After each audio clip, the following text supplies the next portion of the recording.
Ever wonder what happens when you shine light through two tiny slits? It turns out this simple experiment can break your brain and challenge everything you thought you knew about reality. In this video, we're going to take you on a wild ride through the double-slit experiment and other mind-bending quantum experiments that'll make you question the very nature of existence. From particles that seem to be in two places at once, to the possibility that the future can influence the past. We're diving deep into the weird world of quantum physics. And the best part? We're doing it all in a way that's designed to help you drift off to sleep. So get comfy, grab your favorite pillow, and prepare to have your mind blown as you slowly slip into dreamland. Alright, let's dive into the mind-bending world of the double-slit experiment. This is where things start to get really weird in quantum physics. We're talking about an experiment that's been messing with scientists' heads for over 200 years, and it's still causing debates today. So picture this. We've got a source of light or particles, a screen with two slits cut into it, and a detector screen behind that. Sounds simple enough, right? Well, that's what Thomas Young thought back in 1801 when he first set up this experiment with light. He was trying to prove that light behaved like a wave, and boy, did he get more than he bargained for. When Young shone light through the two slits, he saw an interference pattern on the detector screen. This pattern looked like alternating bright and dark bands, exactly what you'd expect if two waves were interfering with each other. It was like throwing two pebbles into a pond and watching the ripples overlap. This seemed to confirm that light was a wave. Case closed. But then things got complicated. Later experiments used individual particles instead of a continuous beam of light. Scientists figured they'd see two strips on the detector, matching up with the two slits. But nope, they still got the interference pattern. How could single particles create a wave-like pattern? It's like throwing a single pebble into a pond and somehow getting ripples from two different spots. This is where it starts to feel like we're in a sci-fi movie. The only explanation that made sense was that each particle was somehow going through both slits at the same time and interfering with itself. But that's impossible, right? A single particle can't be in two places at once. Or can it? Scientists were scratching their heads, so they decided to get sneaky. They set up detectors at the slits to see which one each particle was going through. And this is where things get even weirder. As soon as they started watching, the interference pattern disappeared. The particles started behaving like, well, particles again, creating two distinct strips on the detector screen. It's like the particles knew they were being watched and changed their behavior. This raised all sorts of crazy questions. Does our observation actually change reality? Are particles somehow aware? Is the universe just messing with us for fun? This phenomenon led to the idea of wave-particle duality, which is a fancy way of saying that quantum entities like electrons and photons can behave as both particles and waves. It's like they exist in a state of superposition, being both at the same time until we observe them and force them to pick a side. But wait, there's more. Some scientists weren't satisfied with this explanation, so they came up with even more mind-bending versions of the experiment. One of these is called the delayed choice quantum eraser, which we'll get into later. Let's just say it involves trying to trick the particles and maybe even messing with time itself. The double-slit experiment has huge implications for how we understand reality. It suggests that the world isn't as solid and definite as we think it is. Instead, it's more like a cloud of possibilities that only becomes definite when we interact with it. This idea is at the heart of the quantum mechanics, and it's led to all sorts of weird and wonderful theories about the nature of the universe. Some scientists have even suggested that this experiment proves the existence of parallel universes. They argue that the particle goes through both slits by splitting into two particles in two different universes, which then interfere with each other. It sounds crazy, but when you're dealing with quantum mechanics, crazy is kind of the norm. Alright, let's dive into the mind-bending world of the quantum eraser experiment. This experiment takes everything we thought we knew about quantum mechanics and turns it on its head. It's like the universe is playing a trick on us and we're just starting to catch on. So we start with our good old double-slit experiment, but this time we're adding a twist. We're going to mark the particles to see which slit they go through. It's like putting a little name tag on each particle, saying, I went through slit A or I went through slit B. Now, you might think this is no big deal, but it actually changes everything. When we mark the particles, something weird happens. The interference pattern that we saw in the regular double-slit experiment disappears. It's like the particles know we're watching them and decide to act differently. They stop behaving like waves and start acting like regular old particles. This is pretty strange on its own, but it's just the beginning of the weirdness. Here's where things get really wild. We can actually erase the marks after the particles have already passed through the slits. It's like we're going back in time and removing those little name tags we put on the particles. But here's the kicker. This erasure happens after the particles have already hit the screen. Now, you might be thinking, how can erasing information after the fact change anything? Well, that's the million-dollar question. Somehow, this act of erasing the information affects the pattern the particles create on the screen. It's as if the future decision to erase the information is influencing the past behavior of the particles. This raises some seriously mind-bending questions about cause and effect. We usually think of time as a straight line, with one event causing another in a neat, orderly fashion. But the quantum eraser experiment suggests that in the quantum world, things might not be so simple. It's like the particles are psychic, knowing what we're going to do in the future and adjusting their behavior in the past accordingly. To really wrap your head around this, imagine you're watching a movie where the ending changes based on whether or not you decide to watch the post-credits scene. That's kind of what's happening here, except it's not a movie. It's real life, or at least, it's real quantum life. The quantum eraser shows that the act of measurement and the choice to keep or erase information can influence particle behavior, even retroactively. It's like the particles are playing a cosmic game of heads I win, tails you lose, with us, always one step ahead no matter what we do. This experiment has huge implications for our understanding of time and causality. Can the future really influence the past? The quantum eraser suggests that in the quantum world, cause and effect might not be as straightforward as we thought. It's like the particles are time travelers, zipping back and forth between the past and future, changing their behavior based on what we decide to do later.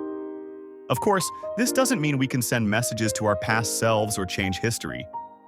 The quantum world operates on such a small scale that these effects don't translate to our everyday experience. But it does make us question the nature of reality and time itself. Some scientists have proposed that this experiment supports the idea of retrocausality, which is the notion that events in the future can influence events in the past. Others suggest that it's evidence for the many worlds interpretation of quantum mechanics, where each possible outcome of a quantum event creates a new universe. Whatever the explanation, the quantum eraser experiment shows us that the universe is far stranger and more complex than we ever imagined.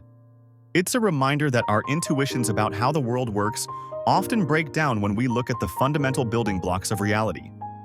Just when we thought we'd seen the limits of quantum weirdness, the delayed choice quantum eraser experiment comes along and turns our understanding of cause and effect on its head. This mind-bending experiment takes the already bizarre quantum eraser and cranks it up to 11 by introducing a time delay that seems to break the very fabric of causality. So how does this experiment work? Well, we start with the same basic setup as the quantum eraser, but with a crucial twist. Instead of erasing or keeping the which path information immediately, we introduce a significant time delay between when the particles are detected and when we make our choice to erase or keep that information. It's like we're playing a game of quantum chess where we can move our pieces after the game has already ended. Now, you might be thinking, how can a choice made in the future possibly affect something that's already happened in the past? And that's exactly the mind-bending question at the heart of this experiment. It's as if we're deciding today whether our grandparents should have met, even though we're already here. It just doesn't make sense from our everyday perspective of how time and causality work. But here's the kicker. When scientists actually perform this experiment, they find that the interference pattern still depends on the future choice to erase or keep the which path information, even when that choice is made long after the particles have been detected. It's like the particles are peeking into the future to decide how they should behave in the past. This result is so bizarre that it seems to suggest that information is somehow traveling backwards in time, completely violating our understanding of cause and effect. It's like the universe is playing a cosmic game of time travel where the future can reach back and influence the past. Of course, scientists aren't just throwing up their hands and declaring that time travel is real. They've proposed various interpretations to try and make sense of these mind-bending results. Some suggest that this experiment provides evidence for the many worlds interpretation of quantum mechanics, where each possible outcome creates a new universe. In this view, we're not really changing the past, but rather selecting which version of the past we end up observing. Others propose the idea of retrocausality, where future events can indeed influence past events in some way. This interpretation challenges our fundamental understanding of time and causality, suggesting that the flow of time might not be as straightforward as we think. But here's the thing. None of these interpretations are fully satisfying. They all require us to let go of some deeply held beliefs about how the universe works. And that's what makes the delayed choice quantum eraser so fascinating and frustrating at the same time. It forces us to confront the limits of our understanding and shows us just how weird the quantum world can be. So what does all this mean for our understanding of reality? Well, the delayed choice quantum eraser demonstrates that quantum effects can appear to violate our classical understanding of time and causality. It suggests that at the quantum level, the relationship between cause and effect might be much more complex and interconnected than we ever imagined. This experiment takes things to a whole new level of weird by suggesting that quantum events might be influenced by future choices. It challenges our very notion of time and raises profound questions about the nature of reality. Are past, present, and future all interconnected in ways we can't yet comprehend? Is our perception of time just an illusion created by our classical scale brains trying to make sense of a fundamentally quantum universe? Just when you thought quantum mechanics couldn't get any weirder, along comes an effect that sounds like it's straight out of a sci-fi movie. What if you could stop an unstoppable force just by looking at it?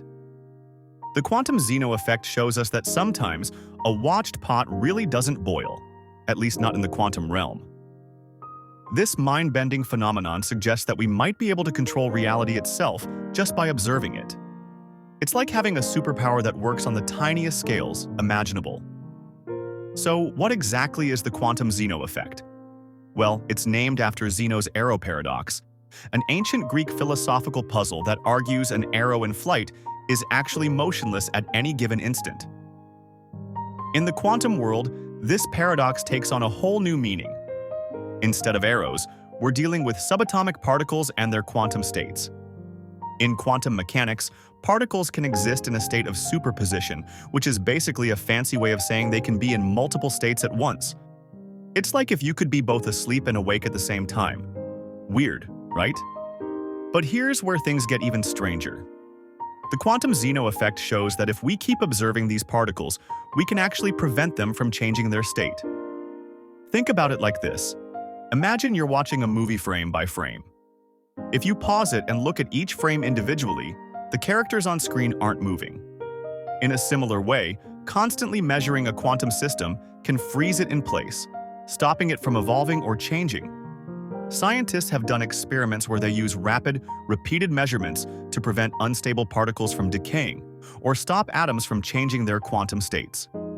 It's like they're hitting the pause button on reality over and over again, keeping things frozen in a particular state. This effect has some pretty wild implications for our understanding of reality. It suggests that the act of observation isn't just a passive thing. It can actually influence the behavior of particles. This challenges our idea of an objective reality that exists independently of whether we're looking at it or not. Some researchers have even proposed using the quantum Zeno effect for practical applications. They think it could be used to preserve quantum states for quantum computing, which could lead to some major breakthroughs in that field. Others have suggested it might be used to control chemical reactions, potentially giving us a new level of control over matter at the atomic level. But let's take a step back and think about what this really means. The quantum Zeno effect is showing us that reality at its most fundamental level might be a lot more fluid and observer-dependent than we ever imagined. It's not just that the observer affects the observed. In this case, the observer can actually freeze the observed in its tracks. This raises some pretty mind-bending questions about the nature of reality. If our observations can change the behavior of particles, what does that mean for our understanding of cause and effect? Are we somehow creating reality just by looking at it? And if we can freeze quantum systems by observing them, what else might we be able to do? Of course, it's important to remember that these effects only happen at the quantum level. We're not going to be able to freeze time in our everyday lives just by staring really hard at things. But the fact that this happens at all is pretty amazing, and it shows us just how strange and counterintuitive the quantum world can be. The quantum Zeno effect is another example of how quantum mechanics challenges our common-sense ideas about how the world works. It shows us that at the smallest scales, reality behaves in ways that are totally alien to our everyday experience. And yet, these weird quantum effects underlie everything in our universe. If you thought quantum mechanics was mind-bending, prepare to have your perception of reality completely shattered. What if I told you that right now, you might be nothing more than a character in the most advanced video game ever created? The simulation hypothesis suggests that our entire universe could be a sophisticated computer simulation, and the evidence supporting this idea is more compelling than you might think. The simulation hypothesis proposes that our reality, including our consciousness, could be an artificial simulation created by an advanced civilization. This idea isn't just the stuff of science fiction movies, it's a serious, philosophical, and scientific hypothesis that's been gaining traction in recent years. As our own computing power grows and we create increasingly complex simulations ourselves, it's not hard to imagine a future where we could create virtual worlds indistinguishable from reality. Proponents of the simulation hypothesis argue that if it's possible to create a simulation that's indistinguishable from reality, then it's statistically likely we're already in one. Think about it this way: if a civilization reaches a point where they can create perfect simulations of reality, they're likely to create many of them. So the odds that we're in the one real reality versus one of the many simulations become pretty slim. Some scientists even suggest that the weird behavior we see in quantum mechanics could be evidence that our reality is simulated. They argue that these strange quantum effects could be like glitches in the code of our simulated universe. It's a wild idea, but when you think about how video games sometimes have strange glitches or unexpected behaviors, it's not too much of a stretch to imagine our reality might have similar quirks. Critics of the simulation hypothesis argue that it's unfalsifiable, meaning we can't prove or disprove it. They also point out that the computing power required for such a simulation would be astronomical. To simulate every atom in the universe would require a computer larger than the universe itself. But proponents counter that a simulation wouldn't need to render every single detail all the time, just like how video games only render what the player can see. The idea of living in a simulation raises profound questions about the nature of consciousness, free will, and the purpose of our existence. If we're simulated beings, does that mean our thoughts and feelings aren't real? Do we have free will, or are our actions predetermined by the code of the simulation? And if we are in a simulation, what's the purpose of it all? Are we part of some grand experiment or just entertainment for beings in a higher reality? While we can't prove or disprove the simulation hypothesis, it forces us to question our assumptions about the nature of reality. It challenges us to think about what we really know about our existence and how we know it. In a way, the simulation hypothesis is a modern version of ancient philosophical questions about the nature of reality and our place in it. Some scientists have proposed ways we might be able to test whether we're living in a simulation. One idea is to look for patterns or shortcuts in the laws of physics that might indicate a simulated reality. Another suggestion is to try to create our own simulations of reality and see if we can spot similarities between our simulations and our own reality. The simulation hypothesis has some interesting implications for how we think about the future of technology. If we're already in a simulation, then the beings who created it must have incredibly advanced technology. This could mean that the technological singularity, the point at which artificial intelligence surpasses human intelligence, is not only possible but has already happened in the real world. It's also worth considering how the simulation hypothesis might affect our behavior and choices. If we believe we might be living in a simulation, does that change how we act? Some argue that it shouldn't make a difference, that we should live our lives as if they're real regardless. Others suggest that it might make us more likely to take risks or to try to break the simulation. Now that we've explored some of the wildest experiments in quantum mechanics, you might be thinking, okay, that's all cool and mind-bending, but what does it have to do with my life? Well, Get ready to have your mind blown even further, because quantum mechanics isn't just confined to laboratories and scientific papers. It's actually playing a crucial role in your everyday life, influencing the world around you in ways you probably never realized. Let's start with something you're probably holding in your hand right now: your smartphone.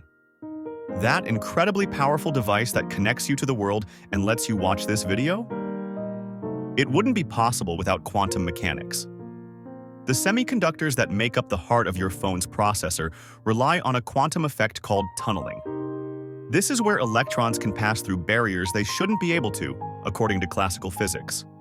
It's like if you could walk through a solid wall, totally impossible in our everyday experience, but totally normal for particles at the quantum level. But it's not just your phone. Have you ever had an MRI scan?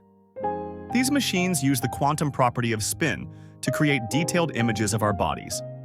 It's pretty wild when you think about it. We're using the weird behavior of subatomic particles to look inside our own bodies and diagnose illnesses. This technology has completely revolutionized medical diagnostics, allowing doctors to spot problems early and save countless lives. And here's something that might really blow your mind. The process that feeds the entire planet relies on quantum mechanics. Yep, we're talking about photosynthesis. Plants use quantum coherence to efficiently capture light energy and turn it into chemical energy. This means that every time you eat a vegetable or a piece of fruit, you're benefiting from quantum effects. Even when you eat meat, you're indirectly benefiting from this quantum process, since the animals we eat rely on plants for food. But it doesn't stop there. Some scientists are exploring the idea that quantum effects might play a role in our sense of smell. The theory goes that the vibrations of molecules, which are quantum mechanical in nature, could be what our noses detect when we smell something. It's still a controversial idea, but it shows how quantum mechanics might be involved in our sensory experiences in ways we're only beginning to understand. And then there's the mystery of bird migration. How do birds navigate across vast distances with such incredible accuracy? Some researchers think quantum entanglement might be involved. They propose that birds have proteins in their eyes that are sensitive to the Earth's magnetic field through quantum effects. It's like the birds have a built-in quantum compass. Now, you might be wondering, if quantum effects are so important in our everyday lives, why don't we notice them? Well, the thing is, we're used to living in a world where these effects are always present. It's like asking a fish to describe water. It's so ubiquitous that we don't even realize it's there. But once you start looking for it, you begin to see how quantum mechanics underlies so much of our reality. Think about LED lights, for example. These energy-efficient bulbs that are replacing traditional lighting everywhere. They work because of quantum mechanics. Or consider lasers, which are used in everything from barcode scanners to fiber optic communications. Again, it's quantum mechanics at work. Even some of the most cutting-edge technologies of our time rely on quantum effects. Researchers are working on quantum computers that could potentially solve problems that would take traditional computers millions of years to crack. And in the field of cryptography, quantum key distribution promises to create unbreakable codes, ensuring secure communication in an age of increasing digital threats. So the next time you're using your smartphone, getting a medical scan, or even just enjoying a sunny day, thanks photosynthesis, take a moment to appreciate the quantum world that makes it all possible. These mind-bending experiments we've been exploring aren't just abstract concepts. They're the foundation of the world we live in. All right, let's dive into the fascinating world of quantum consciousness. We've seen how quantum mechanics shapes our reality in ways we never imagined, but could it also be shaping our minds? This idea might sound like something straight out of a sci-fi novel, but some scientists are taking it seriously. Our brains are incredibly complex organs, with billions of neurons forming trillions of connections. For a long time, scientists thought they could explain how our brains work using classical physics. You know, the same rules that govern things like billiard balls bouncing around on a pool table. But as we've learned more about quantum mechanics and its weird effects, some researchers have started to wonder if there's more to the story. The idea of quantum consciousness suggests that quantum processes might play a role in how our brains work, and maybe even explain some of the mysteries of consciousness itself. Think about it. How does our subjective experience arise from the physical processes in our brains? How do we have a sense of free will?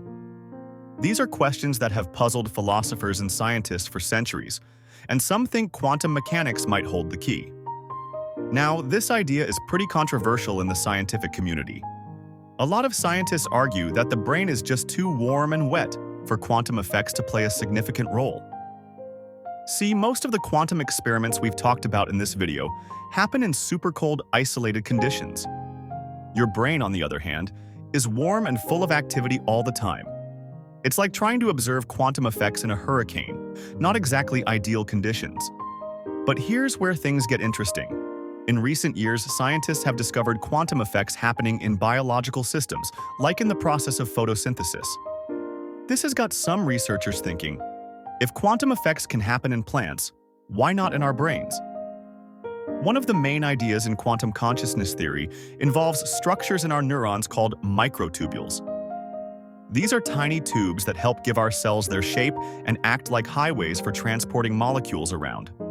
Some scientists, like physicist Roger Penrose and anesthesiologist Stuart Hameroff, have proposed that these microtubules might be able to sustain quantum coherence. Quantum coherence is a weird quantum effect where particles can be in multiple states at once and influence each other instantly, even if they're far apart.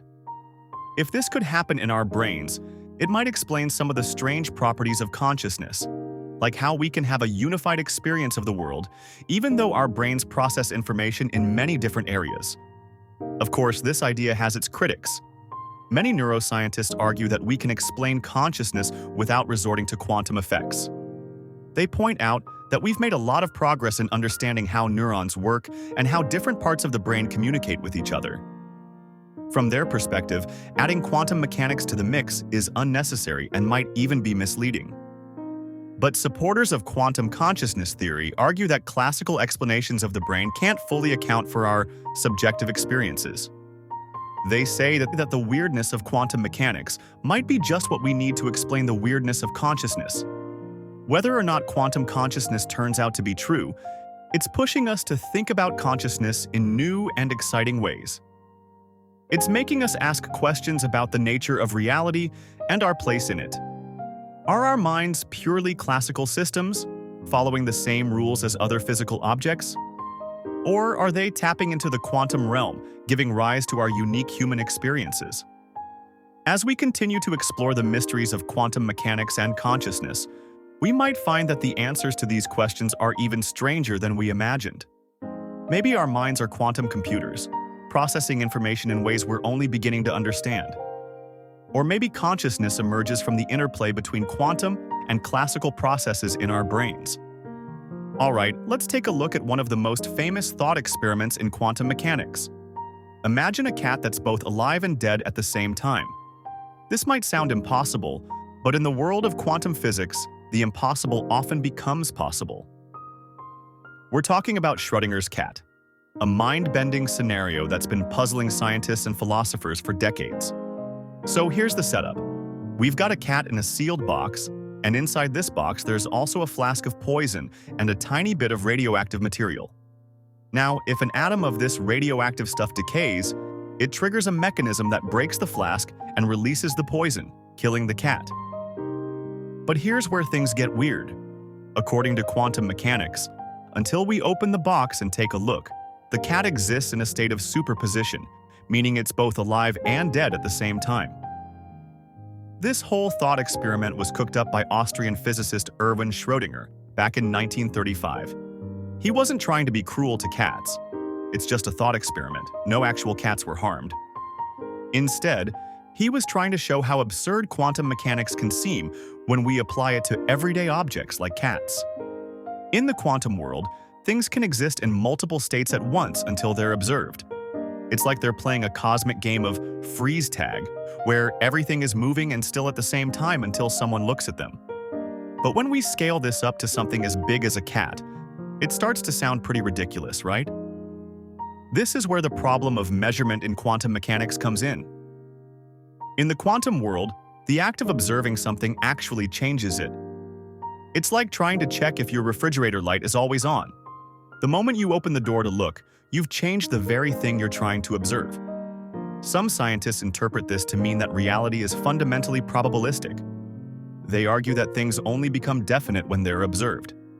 It's like the universe is a big lottery, and our observations are what cause the winning numbers to be drawn. But this raises some pretty big questions. If things only become definite when observed, what counts as an observation? Does the cat count as an observer of itself? What about the air molecules in the box? And if observation is what makes things real, does that mean that nothing is real until someone looks at it? These questions have led to all sorts of interpretations of quantum mechanics. Some scientists think that every possible outcome actually happens, creating multiple universes. Others believe that there's some hidden mechanism we haven't discovered yet that determines the outcome before we look. The idea of Schrödinger's cat illustrates the concept of quantum superposition and the measurement problem in quantum mechanics. Superposition is this weird quantum state where things can be in multiple states at once. It's like if you could be both sitting and standing at the same time until someone looked at you. The measurement problem is all about how and why this superposition collapses into a single definite state when we observe it. It's one of the big unsolved mysteries in quantum mechanics, and it's got implications for how we understand reality itself. So what's the deal with quantum superposition, and why is it so confusing? Well, it suggests that at the quantum level, things can exist in multiple states simultaneously until they're observed. It's like everything in the quantum world is playing a cosmic game of maybe until someone comes along and makes it play by the rules of yes or no. This idea challenges our everyday understanding of how the world works. We're used to things being one way or another, not both at the same time. But in the quantum world, this both-and state is the norm until something or someone comes along to collapse it into a single state. Just when you thought quantum mechanics couldn't get any weirder, we're about to dive into a phenomenon that even Einstein found too bizarre to believe. What if I told you that two particles could be so deeply connected that changing one instantly affects the other, no matter how far apart they are? This is the mind-bending world of quantum entanglement, where the rules of reality seem to break down in ways that will make you question everything you thought you knew about the universe. Quantum entanglement occurs when two particles are created or interact in such a way that their quantum states are linked. This might not sound too crazy at first, but here's where it gets wild. Even when these entangled particles are separated by vast distances, measuring one instantly affects the state of the other. It's like having two coins that always land on opposite sides, no matter how far apart you take them.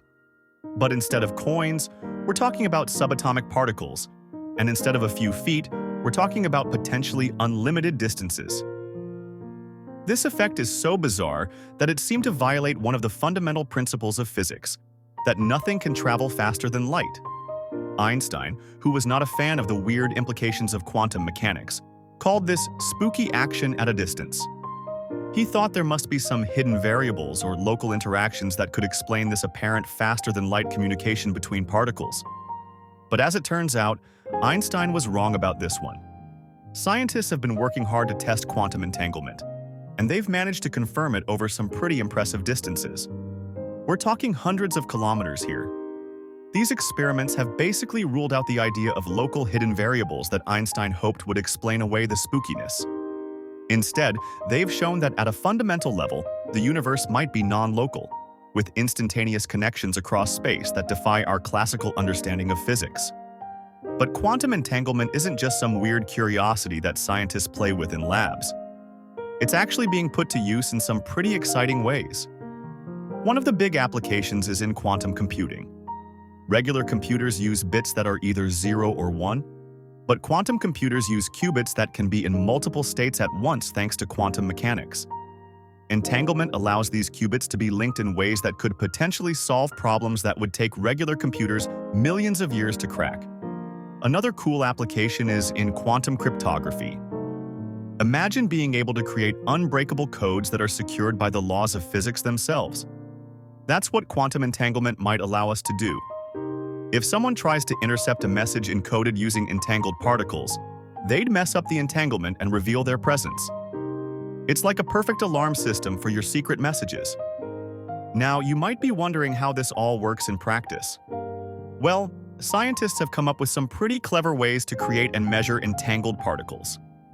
One common method is to use a special crystal that can split a single photon, a particle of light, into two entangled photons. These photons can then be separated and sent to different locations for experiments.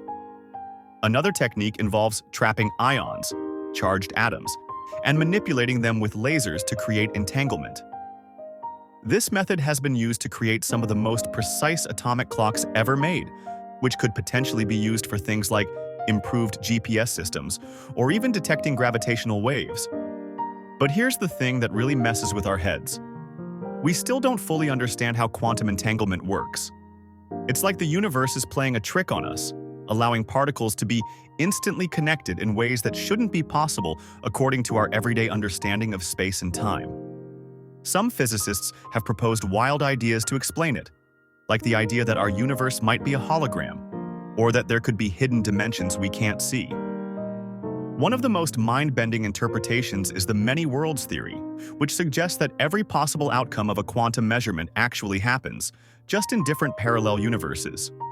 So in this view, when we measure an entangled particle, we're not collapsing its state, but rather splitting off into different universes where each possible outcome occurs.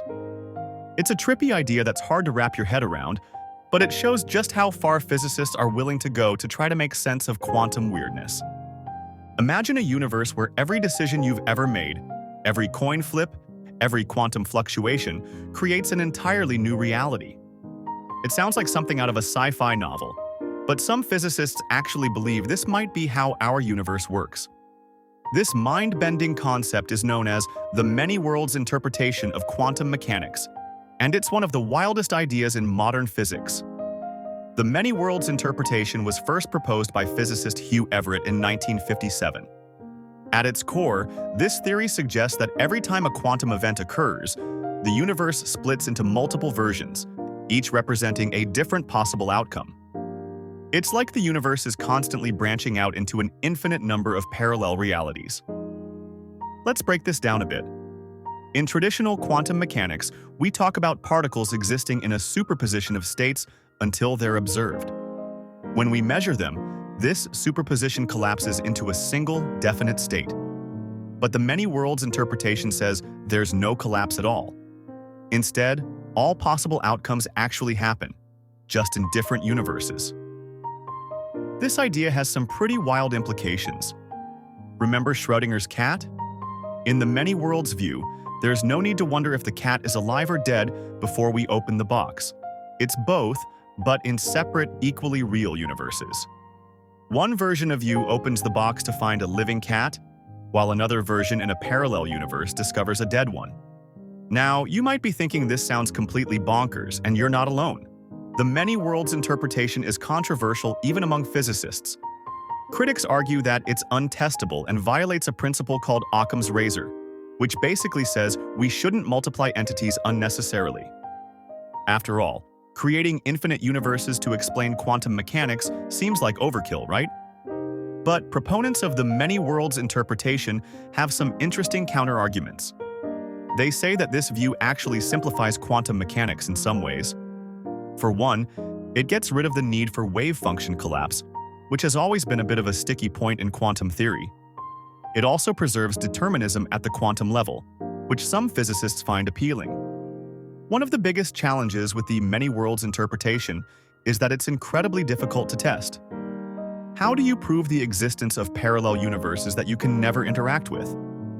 This is why some scientists consider it more of a philosophical interpretation than a scientific theory. But even if we can't prove it, the many worlds interpretation raises some fascinating questions about the nature of reality. If it's true, then every possible version of you exists somewhere in the multiverse. There's a universe where you decided to become an astronaut instead of reading this video script. There's one where you had cereal for breakfast instead of toast. And there are countless others where the tiniest quantum fluctuations led to vastly different outcomes. This idea has some pretty mind-boggling implications for concepts like free will and determinism. If every possible choice we could make actually happens in some universe, what does that mean for our decision-making process? Are we really making choices or just experiencing one branch of an infinitely splitting timeline? The many worlds interpretation also offers an interesting perspective on the anthropic principle, which questions why the universe seems so perfectly tuned for life. If there are infinite universes, then of course we'd find ourselves in one capable of supporting life. All the uninhabitable ones would simply have no one in them to observe them. Of course, it's important to remember that the many worlds interpretation is just one of several competing interpretations of quantum mechanics. Others, like the Copenhagen interpretation or the pilot wave theory, offer different explanations for the weird behavior we see at the quantum level. And as of now, we don't have any experimental evidence that definitively proves one interpretation over the others. From parallel universes to vanishing reality, quantum mechanics keeps getting weirder. What if I told you that your mere act of observing something could fundamentally change its behavior? Welcome to the mind-bending world of the observer effect, where reality might just depend on whether we're watching it or not. The observer effect in quantum mechanics suggests that the act of observation can change the outcome of an experiment. This isn't just about disturbing a system by measuring it. In the quantum world, observation seems to actually determine reality. It's like the old philosophical question: if a tree falls in a forest and no one is around to hear it, does it make a sound? But taken to a whole new level of weirdness. Let's look at how this plays out in experiments. In the quantum world, particles can exist in multiple states at once, known as superposition. But when we try to measure or observe them, they suddenly snap into a single definite state. It's as if the very act of looking forces reality to make up its mind. This effect raises some pretty wild questions about the nature of reality and the role of consciousness in shaping it. Some scientists have even suggested that reality might not be fixed until it's observed, existing in a fuzzy state of quantum superposition until someone comes along to take a peek. Of course, not everyone agrees with this interpretation. Some critics argue that it's not consciousness that causes this effect, but the physical interaction required for any measurement. They say it's more about the tools we use to observe rather than the act of observation itself. But whether it's consciousness or just the physical act of measurement, the observer effect shows us that in quantum mechanics, the act of measurement isn't passive. It's an integral part of the system being studied. This is a huge departure from classical physics, where we assume we can measure things without changing them. So how does observation affect quantum particles? It seems to play a crucial role in determining their behavior, suggesting that reality might not be as objective as we think. In the quantum world, the line between observer and observed gets pretty blurry. This idea has some pretty mind-bending implications. If observation affects reality at the quantum level, what does that mean for our everyday world? Are we constantly shaping reality just by living in it? And what happens to parts of the universe that no one's looking at? These questions might sound like they belong in a philosophy class, but they're actually at the heart of some serious scientific debates. The observer effect challenges our most basic assumptions about how the universe works and our place in it. It's important to note that while these effects are well documented at the quantum level, we don't see them in our everyday lives. You can't make your car disappear just by not looking at it, unfortunately. But the fact that reality behaves so differently at the quantum level suggests there might be more to our universe than meets the eye. The observer effect also has some practical implications. In fields like quantum computing, scientists have to grapple with how to manipulate quantum systems without accidentally measuring them and collapsing their quantum states. It's a delicate balancing act that requires some seriously clever experimental design. As we ponder these questions, it's worth remembering that quantum mechanics has consistently produced results that seem to defy common sense. The observer effect is just one more example of how the quantum world challenges our intuitions about reality. And just when you thought quantum mechanics couldn't get any stranger, it throws us another curveball. What if I told you that the future might already exist, and it could be influencing the past right now? Welcome to the mind-bending world of quantum time, where cause and effect might not be as straightforward as we think. In our everyday experience, time seems to flow like a river, always moving from the past to the future. We wake up, brush our teeth, go to work, and go to bed. One event follows another in a neat, orderly fashion. But quantum mechanics suggests that at the most fundamental level of reality, time might work very differently. Some interpretations of quantum mechanics, like the block universe theory, propose that past, present, and future all exist simultaneously. Instead of a flowing river, time might be more like a vast ocean where every moment exists all at once. This idea challenges our most basic assumptions about how the universe works and our place in it.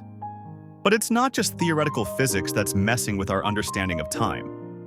Experiments in quantum mechanics have produced results that seem to defy our common-sense notions of cause and effect. Take the delayed choice quantum eraser experiment, for example. In this mind-bending experiment, scientists have observed effects that appear to happen before their causes. It's as if the future is reaching back in time to influence the past. This isn't just some weird quirk of subatomic particles either. These experiments have profound implications for how we understand reality itself. If the future can influence the past, what does that mean for our concepts of free will and determinism? Are our choices really our own? Or are they somehow influenced by events that haven't happened yet? But wait, it gets even weirder. Some physicists have proposed that time itself might be an emergent property of quantum entanglement. Entanglement is that spooky quantum effect where particles can be linked across vast distances, instantly affecting each other no matter how far apart they are. According to this theory, the arrow of time, the fact that time seems to flow in one direction, might be a result of increasing entanglement in the universe. And then there's the Wheeler-DeWitt equation, a key equation in quantum gravity that doesn't include time at all. This has led some physicists to suggest that at the deepest level of reality, time might not exist. Instead, what we experience as the flow of time might be an approximation of a much stranger underlying reality. These ideas are so far removed from our everyday experience that they can be hard to wrap our heads around. We're used to thinking of time as a fundamental part of reality, something that exists independently of us. But quantum mechanics suggests that time might be more like a useful illusion, an emergent property of more fundamental quantum processes. Of course, these ideas are still highly speculative. We're pushing at the boundaries of our understanding here, and there's still a lot we don't know. But that's what makes quantum mechanics so exciting. It's constantly challenging our assumptions and forcing us to rethink our most basic ideas about how the universe works. So what does all this mean for us in our everyday lives? Well, on a practical level, not much. We still have to wake up, brush our teeth, and go to work. The weirdness of quantum time doesn't really show up in our macroscopic world. But on a philosophical level, it opens up some mind-bending possibilities. If the future already exists in some sense, does that mean our fate is predetermined? Or if the past can be influenced by the future, does that give us more freedom to shape our destiny? These questions don't have easy answers, but they're fascinating to think about. And of course, these ideas about quantum time raise even more questions when we start thinking about consciousness. How does our subjective experience of time relate to these weird quantum effects? Could our consciousness somehow be involved in the emergence of time from quantum processes? Just when we thought quantum mechanics couldn't get any weirder, some folks decided to throw spirituality into the mix. Can the same science that describes particles in multiple places at once also explain out-of-body experiences? Welcome to the wild and contentious world of quantum mysticism, where science and spirituality collide in unexpected ways. Quantum mysticism is an attempt to connect the bizarre phenomena of quantum mechanics with spiritual or mystical experiences. Some authors and spiritual leaders have latched onto quantum concepts like non-locality and observer effects to support ideas about consciousness influencing reality. They argue that the interconnectedness seen in quantum entanglement mirrors spiritual ideas about the oneness of all things. It's a tempting idea that seems to bridge the gap between the physical and the metaphysical. One of the key figures in this movement is Deepak Chopra, who's written extensively about the connection between quantum physics and consciousness. Chopra argues that consciousness is the fundamental basis of the universe, and that quantum mechanics provides evidence for this view. He's even gone so far as to claim that we are not in the world is in us. Another popular figure in quantum mysticism is Fritjof Capra, author of The Tao of Physics. Capra draws parallels between the discoveries of modern physics and the teachings of Eastern mysticism. He suggests that both fields point to a unified view of the universe where everything is interconnected. These ideas have gained a lot of traction in popular culture. You'll find them in self-help books, meditation apps, and even some New Age healing practices. The appeal is obvious. Who wouldn't want to believe that our thoughts can directly influence reality, or that we're all part of some grand cosmic consciousness? But here's where things get tricky. While these ideas might sound cool, they're not exactly embraced by the scientific community.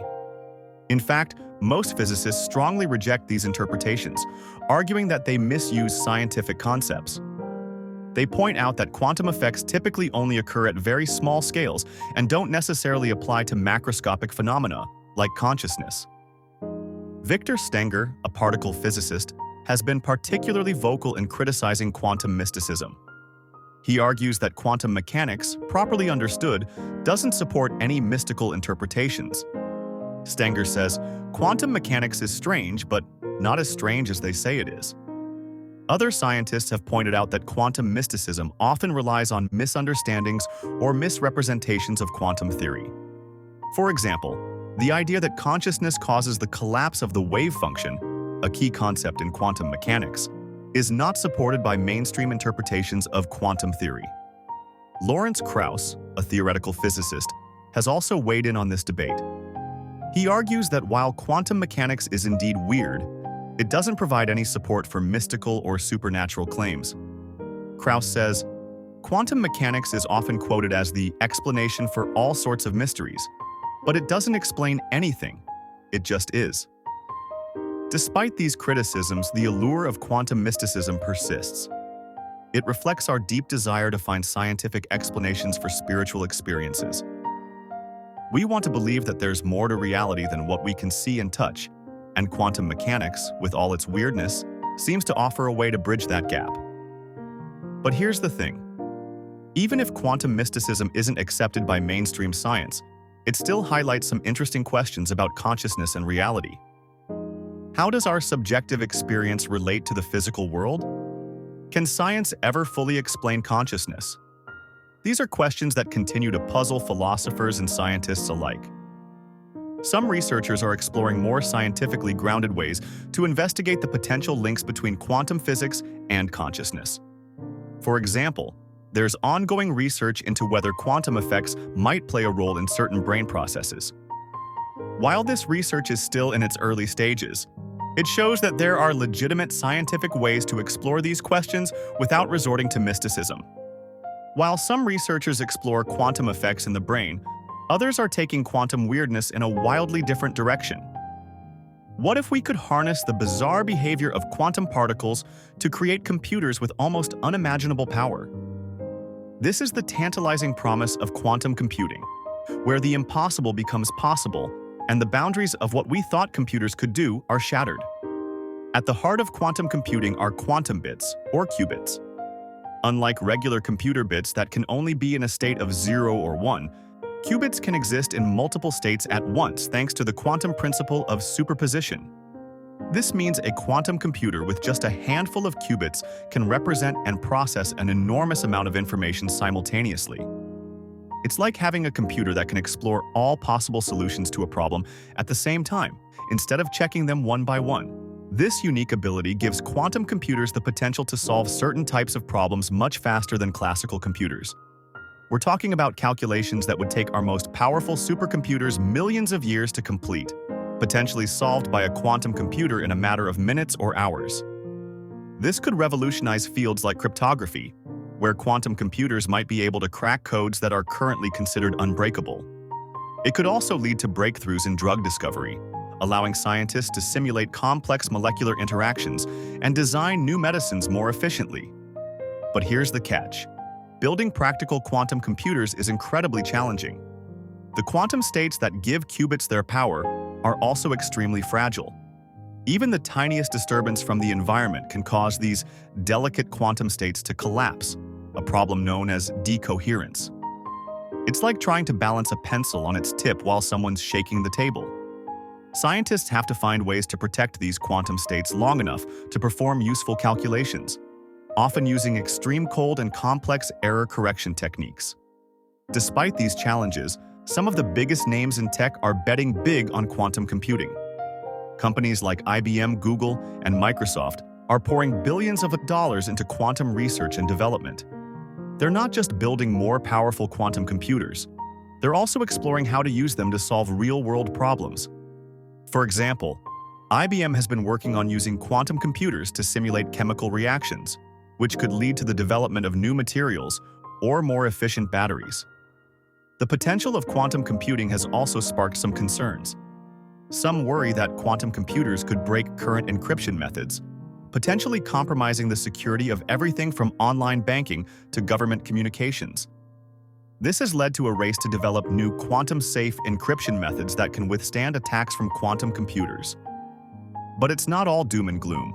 Many scientists and researchers are excited about the potential of quantum computers to tackle some of our most pressing challenges.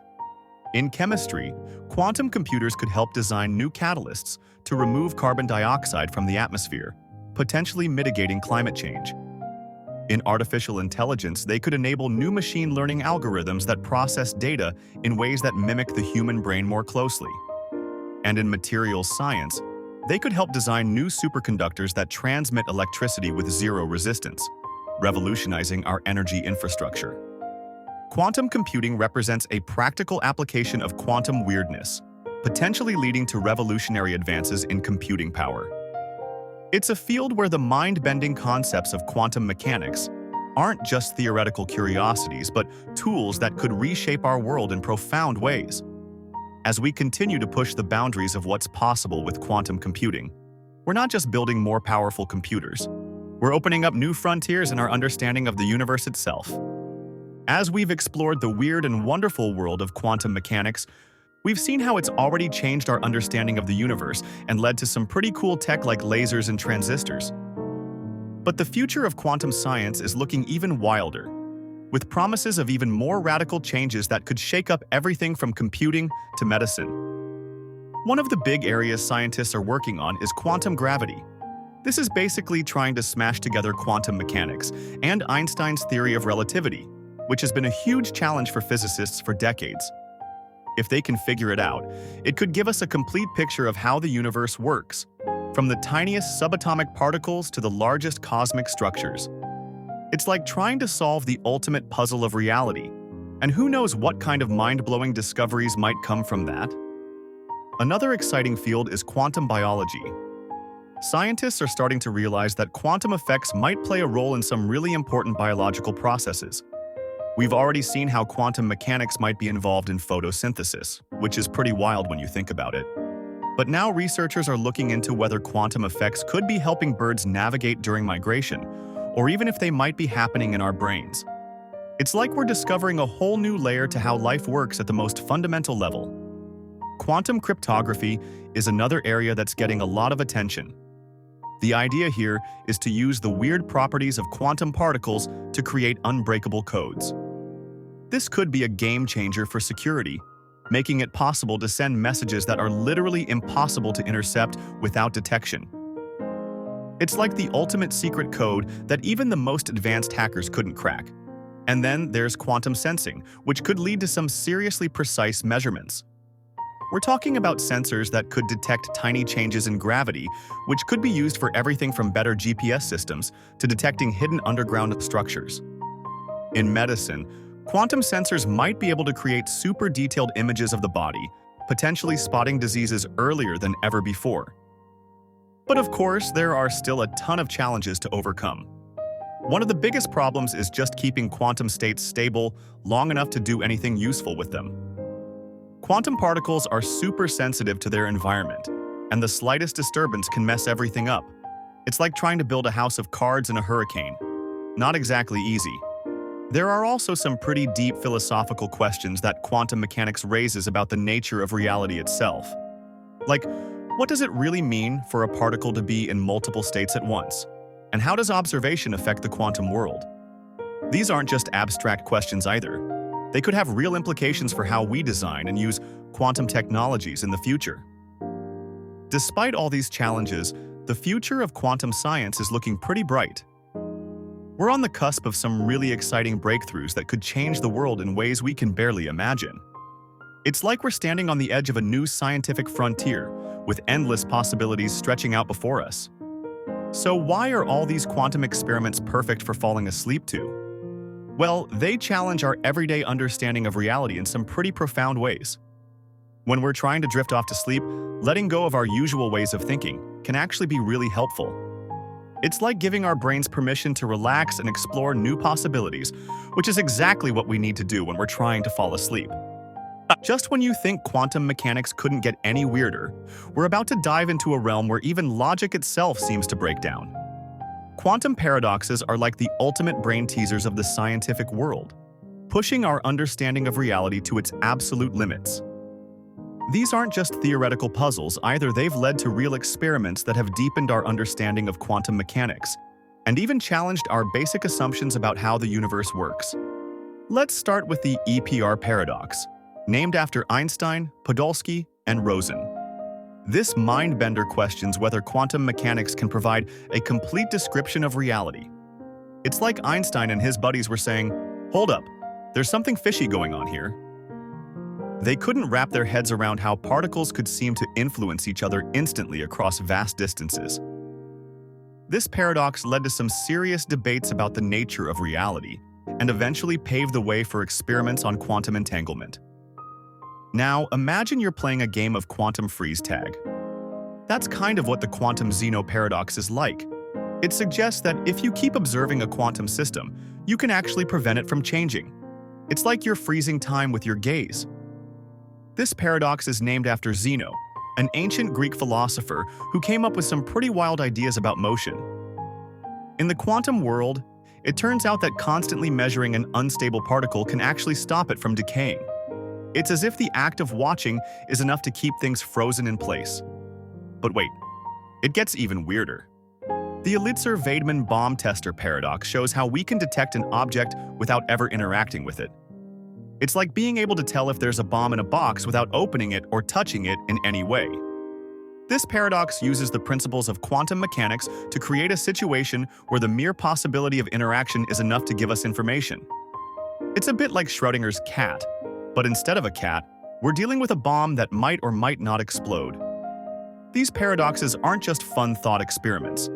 They've led to real-world experiments that have helped us understand quantum mechanics better. For example, scientists have used the principles behind the Elitzur-Vaidman paradox to develop imaging techniques that can detect objects without sending any particles or waves directly at them. It's called interaction-free measurement, and it's just as mind-bending as it sounds. But the quantum weirdness doesn't stop there. Some paradoxes, like the black hole information paradox, even challenge our understanding of the relationship between quantum mechanics and gravity. This one's a real head-scratcher. It suggests that information that falls into a black hole might be lost forever, which goes against some fundamental principles of quantum mechanics. It's got physicists debating whether we need to rethink our understanding of black holes, quantum mechanics, or both. So what do all these quantum paradoxes tell us about the nature of reality? Well, they suggest that at its most fundamental level, reality operates in ways that completely defy our everyday logic and intuition. It's like the universe is playing by a set of rules that we're only just beginning to understand. These paradoxes highlight the limits of our classical thinking when we're dealing with the quantum world. But here's the thing, these paradoxes aren't just abstract concepts. They're leading to real-world applications and technologies. Quantum cryptography, for example, uses some of these weird quantum effects to create unbreakable codes. And quantum computing, which could revolutionize everything from drug discovery to climate modeling, is based on harnessing these strange quantum behaviors. Just when you thought quantum mechanics couldn't get any stranger, we're about to explore a realm where even the experts are questioning everything. Imagine a world where our most fundamental understanding of physics might be turned upside down. That's exactly what's happening in the field of quantum foundations, where scientists are daring to ask, what if we've been looking at reality all wrong? Despite the incredible success of quantum mechanics in predicting experimental results and leading to technological breakthroughs, Some physicists have always felt uneasy about its counterintuitive nature. This discomfort has led to a fascinating area of research called quantum foundations, where scientists are trying to rebuild physics from the ground up. One of the most intriguing approaches in this field is quantum Bayesianism, or cubism for short. This interpretation suggests that quantum states don't represent objective reality, but rather our knowledge or beliefs about reality. It's a bit like saying that the quantum world is more about what we can know than what actually exists independently of us. This idea challenges our traditional view of science as describing an objective reality, and instead proposes that quantum mechanics is more about how we interact with and understand the world. Another alternative approach is the de Broglie-Bohm theory, also known as pilot wave theory. This interpretation tries to bring back some of the intuitive ideas we're used to in classical physics, like particles having definite positions and velocities at all times. The theory proposes that there are hidden variables guiding the behavior of quantum particles, kind of like an invisible hand steering them through space. While this might sound more comfortable to our classical intuitions, it comes with its own set of challenges and weird implications. One of the biggest puzzles in physics is how to reconcile quantum mechanics with Einstein's theory of gravity, general relativity. This quest has led to some mind-bending theories like loop quantum gravity and string theory. Loop quantum gravity suggests that space itself is made up of tiny, discrete units, kind of like pixels on a computer screen. String theory, on the other hand, proposes that all particles are actually tiny vibrating strings in multiple dimensions. These theories are trying to find a way to describe reality that works at both the quantum scale and the cosmic scale. What's really fascinating about these alternative approaches is that they often lead to different interpretations of the same quantum experiments we've been discussing. For example, the double-slit experiment might be explained by pilot waves guiding particles through both slits, or by the idea that the particle's path only becomes definite when we measure it. These different interpretations challenge our understanding of what's really going on at the most fundamental level of reality. The field of quantum foundations reminds us that, despite all the success of quantum mechanics, it might not be the final word on how the universe works. There could be deeper levels of reality that we haven't yet discovered, and our current theories might be just approximations of a more fundamental truth. So what do all these quantum experiments and alternative theories tell us about the nature of reality? They suggest that our most fundamental theories might still be incomplete. The world at its deepest level might be even stranger than we currently imagine. It's possible that concepts we take for granted, like space, time, or even causality, might need to be revised or replaced as we dig deeper into the foundations of physics. As we contemplate these mind-bending ideas, it's worth reflecting on how they can change our perspective on the world around us. The quest to understand quantum foundations isn't just about abstract physics. It's about grappling with the nature of reality itself. It challenges us to question our assumptions and be open to radically new ways of thinking about the universe. The field of quantum foundations is a reminder that science is an ongoing process of discovery and refinement. Even our most successful theories might be stepping stones to even more profound insights. As we continue to probe the depths of reality, we might find that the universe is even more mysterious and awe-inspiring than we ever imagined. As we delve deeper into the mysteries of quantum mechanics, we find ourselves facing a curious paradox. The very uncertainty and weirdness that make quantum physics so mind-bending might actually hold the key to finding inner peace.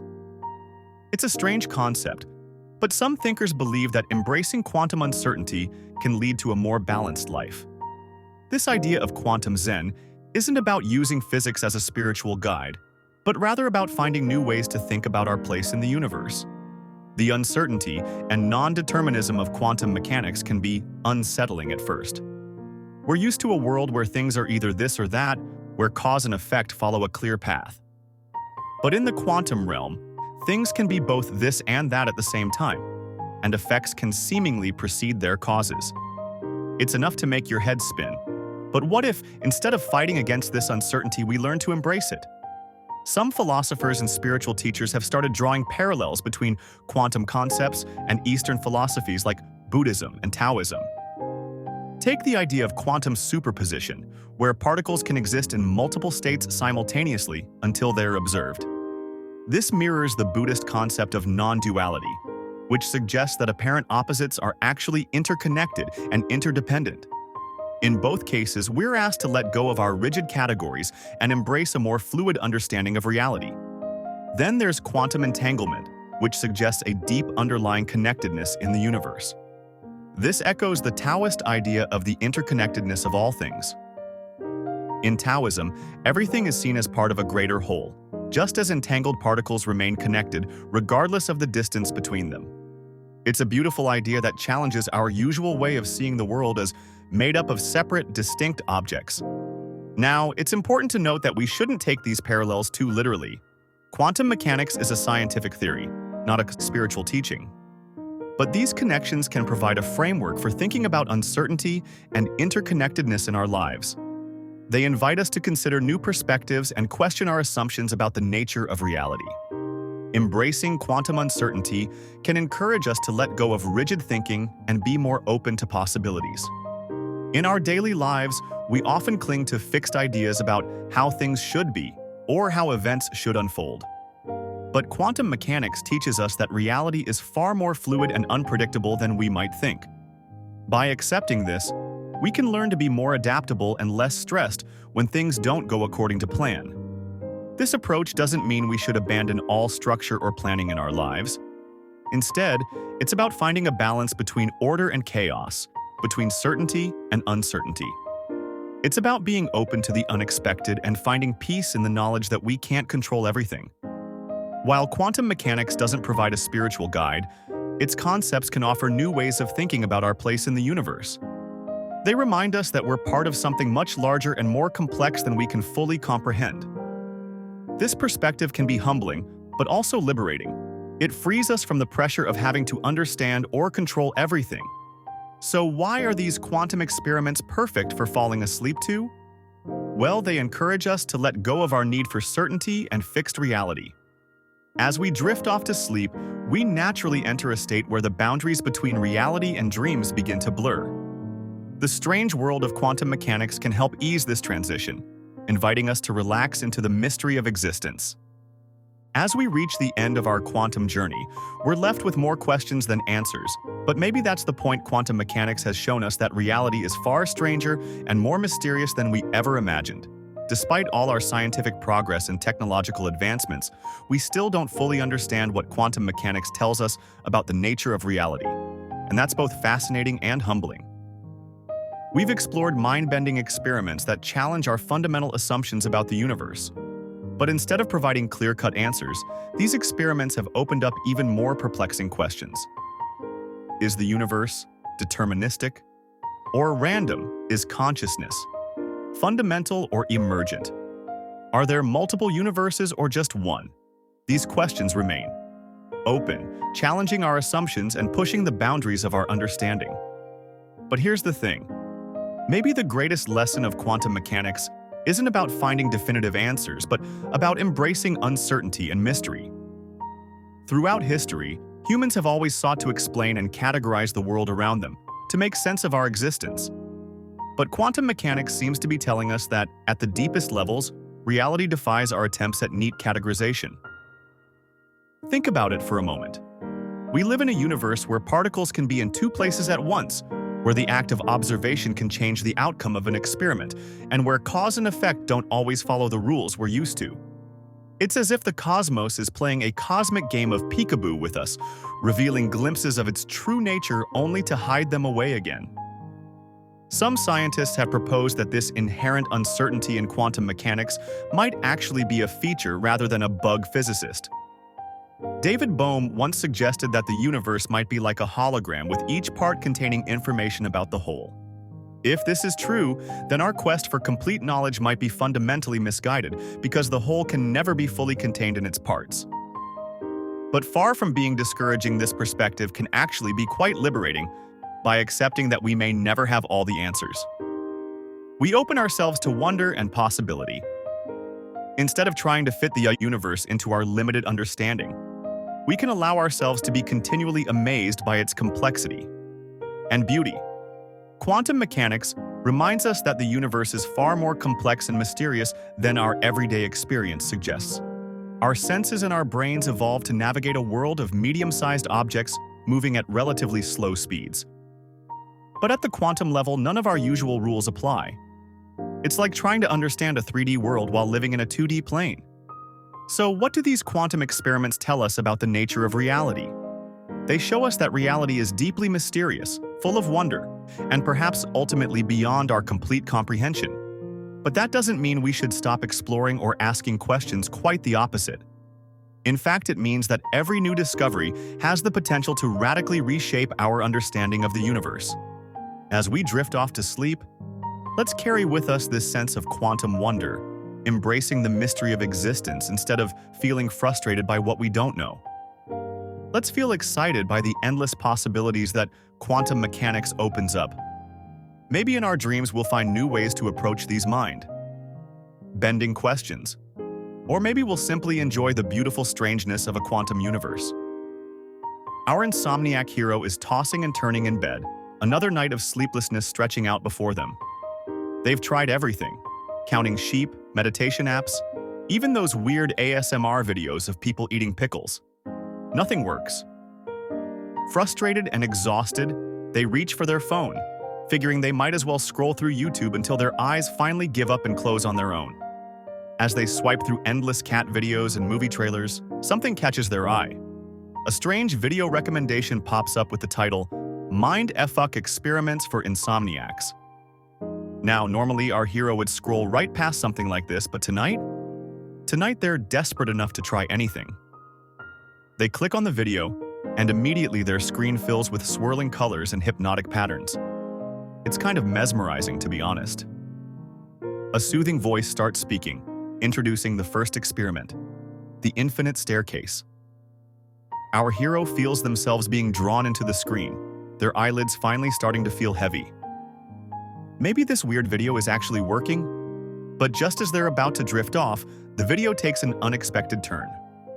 The swirling colors start to form a shape, and suddenly our hero finds themselves standing at the bottom of an endless staircase. It's like they've been transported into the video itself.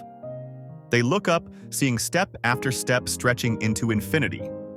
It's both exciting and a little nerve-wracking. What's going to happen if they start climbing? This is where things get really interesting. The soothing voice explains that this staircase is a visual representation of the journey our mind takes as we try to fall asleep.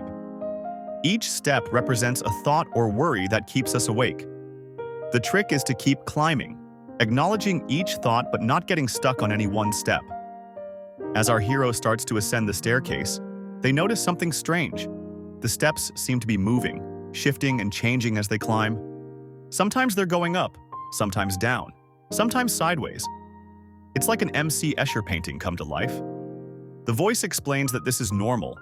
Our thoughts aren't linear, especially when we're trying to sleep. They jump around, loop back on themselves, sometimes making no sense at all. The further our hero climbs, the more surreal the staircase becomes. Some steps are made of clouds, others of water. There are steps that play music when you step on them, and steps that whisper your deepest secrets. It's a wild ride through the subconscious mind, and our hero is fully invested now. As they climb, they start to notice patterns in the chaos. Certain thoughts keep repeating, represented by steps that look similar. The voice encourages them to pay attention to these recurring thoughts. Are they worries about work? Relationship issues? That embarrassing thing they said at a party 5 years ago? By identifying these patterns, our hero can start to address the root causes of their insomnia. But it's not all serious introspection. Some of the steps are just plain fun. There's one that turns into a slide, sending our hero whooshing down several flights before depositing them back where they started. Another step opens up into a mini-game, challenging them to solve a puzzle before they can continue. These playful elements serve as a reminder that sleep shouldn't be a stressful thing. It's okay to approach it with a sense of wonder and enjoyment. As our hero continues their ascent, they start to notice something else. The higher they climb, the more relaxed they feel. The initial nervousness about this strange experiment has faded, replaced by a sense of calm curiosity. They're no longer frantically trying to fall asleep. They're simply exploring this bizarre mental landscape, letting each step take them where it will. The voice explains that this is the key to overcoming insomnia. By engaging with our thoughts in a playful, non-judgmental way, we can reduce the anxiety that often keeps us awake. The infinite staircase isn't about reaching a destination. It's about enjoying the journey and learning about ourselves along the way. As our hero reaches what feels like the 1,000th step, something incredible happens. The staircase starts to fade away, replaced by a feeling of weightlessness. They're floating now, suspended in a sea of twinkling stars. The voice congratulates them on completing the first experiment, explaining that they've successfully navigated the complexities of their own mind. But this isn't the end of the journey. As our hero floats in this starry void, they notice other strange shapes forming in the distance. A giant Rubik's Cube spinning in space. A forest made entirely of clock parts.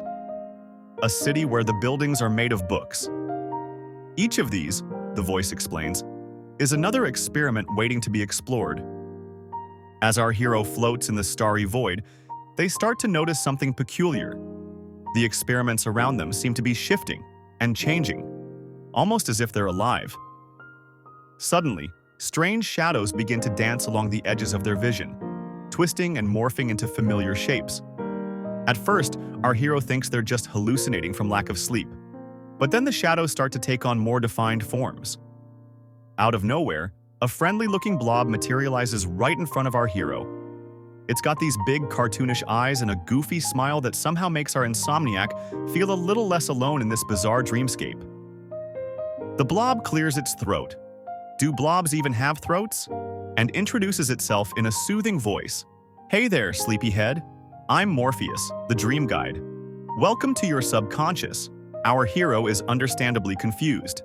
They've seen some weird stuff in their quest for sleep, but talking blobs? That's a new one. Morpheus must sense their bewilderment because he chuckles and continues. I know. It's a lot to take in.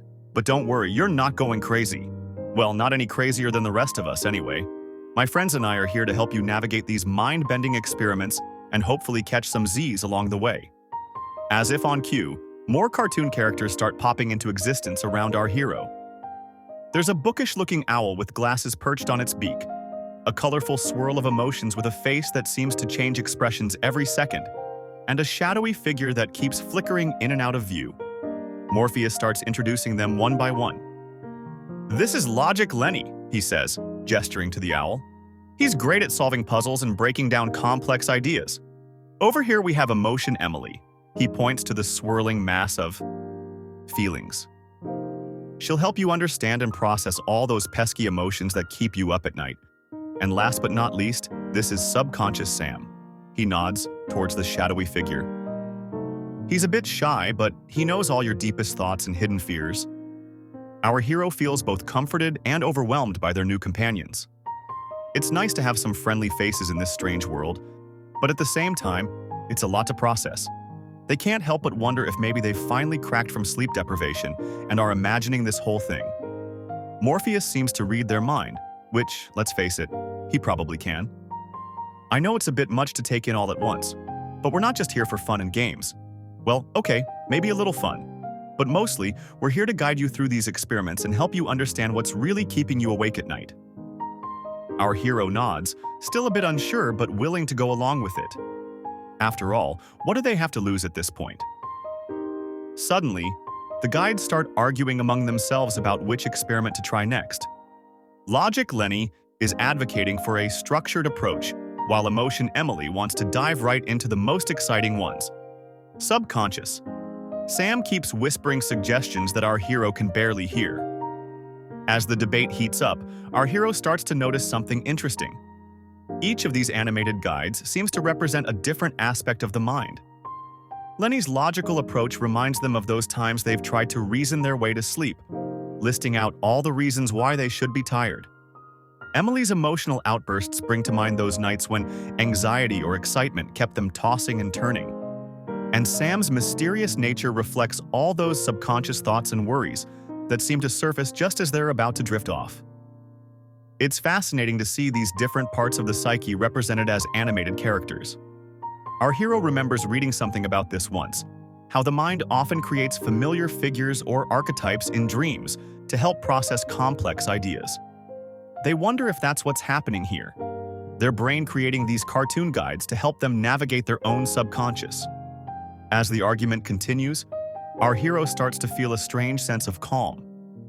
There's something oddly comforting about watching these different aspects of the mind interact. It's like all those conflicting thoughts and feelings that usually keep them awake are now outside of their head, playing out in front of them instead of swirling around inside their mind. Morpheus notices our hero's thoughtful expression and floats over. Pretty wild, huh? This is just the beginning. Each of these experiments is designed to engage different parts of your mind. Sometimes you'll need Lenny's logic to solve a puzzle. Other times, Emily's emotional intelligence will be key. And Sam? Well, he'll pop up when you least expect it, bringing those deep-seated thoughts to the surface. Our hero nods, starting to understand. It's like these animated guides are providing a way to explore different aspects of their psyche in a safe, controlled environment. Instead of lying awake, wrestling with their thoughts, they can interact with them in a more tangible, less intimidating way. Morpheus grins, seeing the realization dawn on our hero's face. That's right. We're here to help you process all those pesky thoughts and feelings that keep you up at night. Think of us as your own personal dream team, here to guide you through the labyrinth of your mind. Just then, a door appears out of nowhere, floating in the starry void. It's a simple wooden door, but there's something intriguing about it. Our hero can hear faint sounds coming from behind it. Ticking clocks, rustling leaves, and what sounds like giggles? Morpheus floats over to the door and puts his blobby hand on the knob.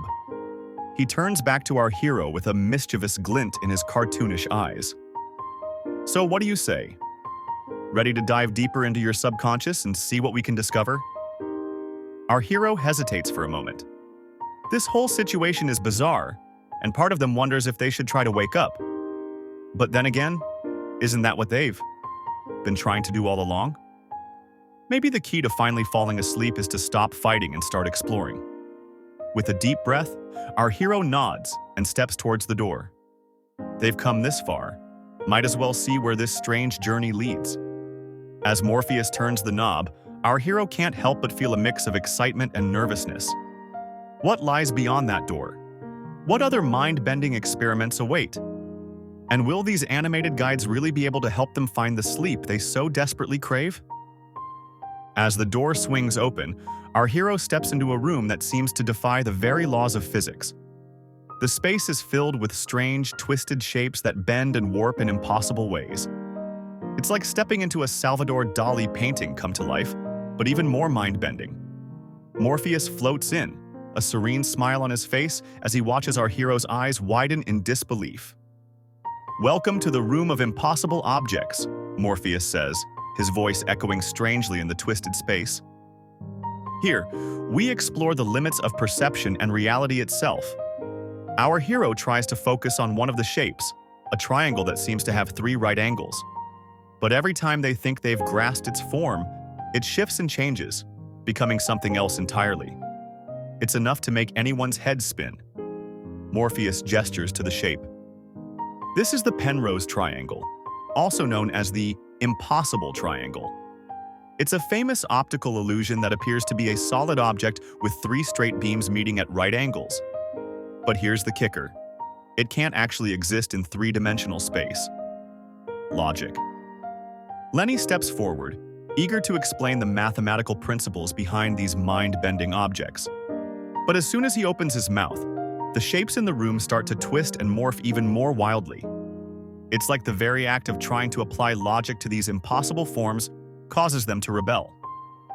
"You see," Lenny starts, his voice strained as he tries to keep up with the shifting shapes. "These objects exploit the brain's tendency to interpret 2-dimensional images as 3-dimensional objects. When we encounter structures that violate the rules of perspective and geometry, our brains struggle to reconcile the conflicting information. Our hero reaches out to touch the Penrose triangle, curiosity overcoming their initial hesitation. But their hand passes right through it, like it's made of smoke.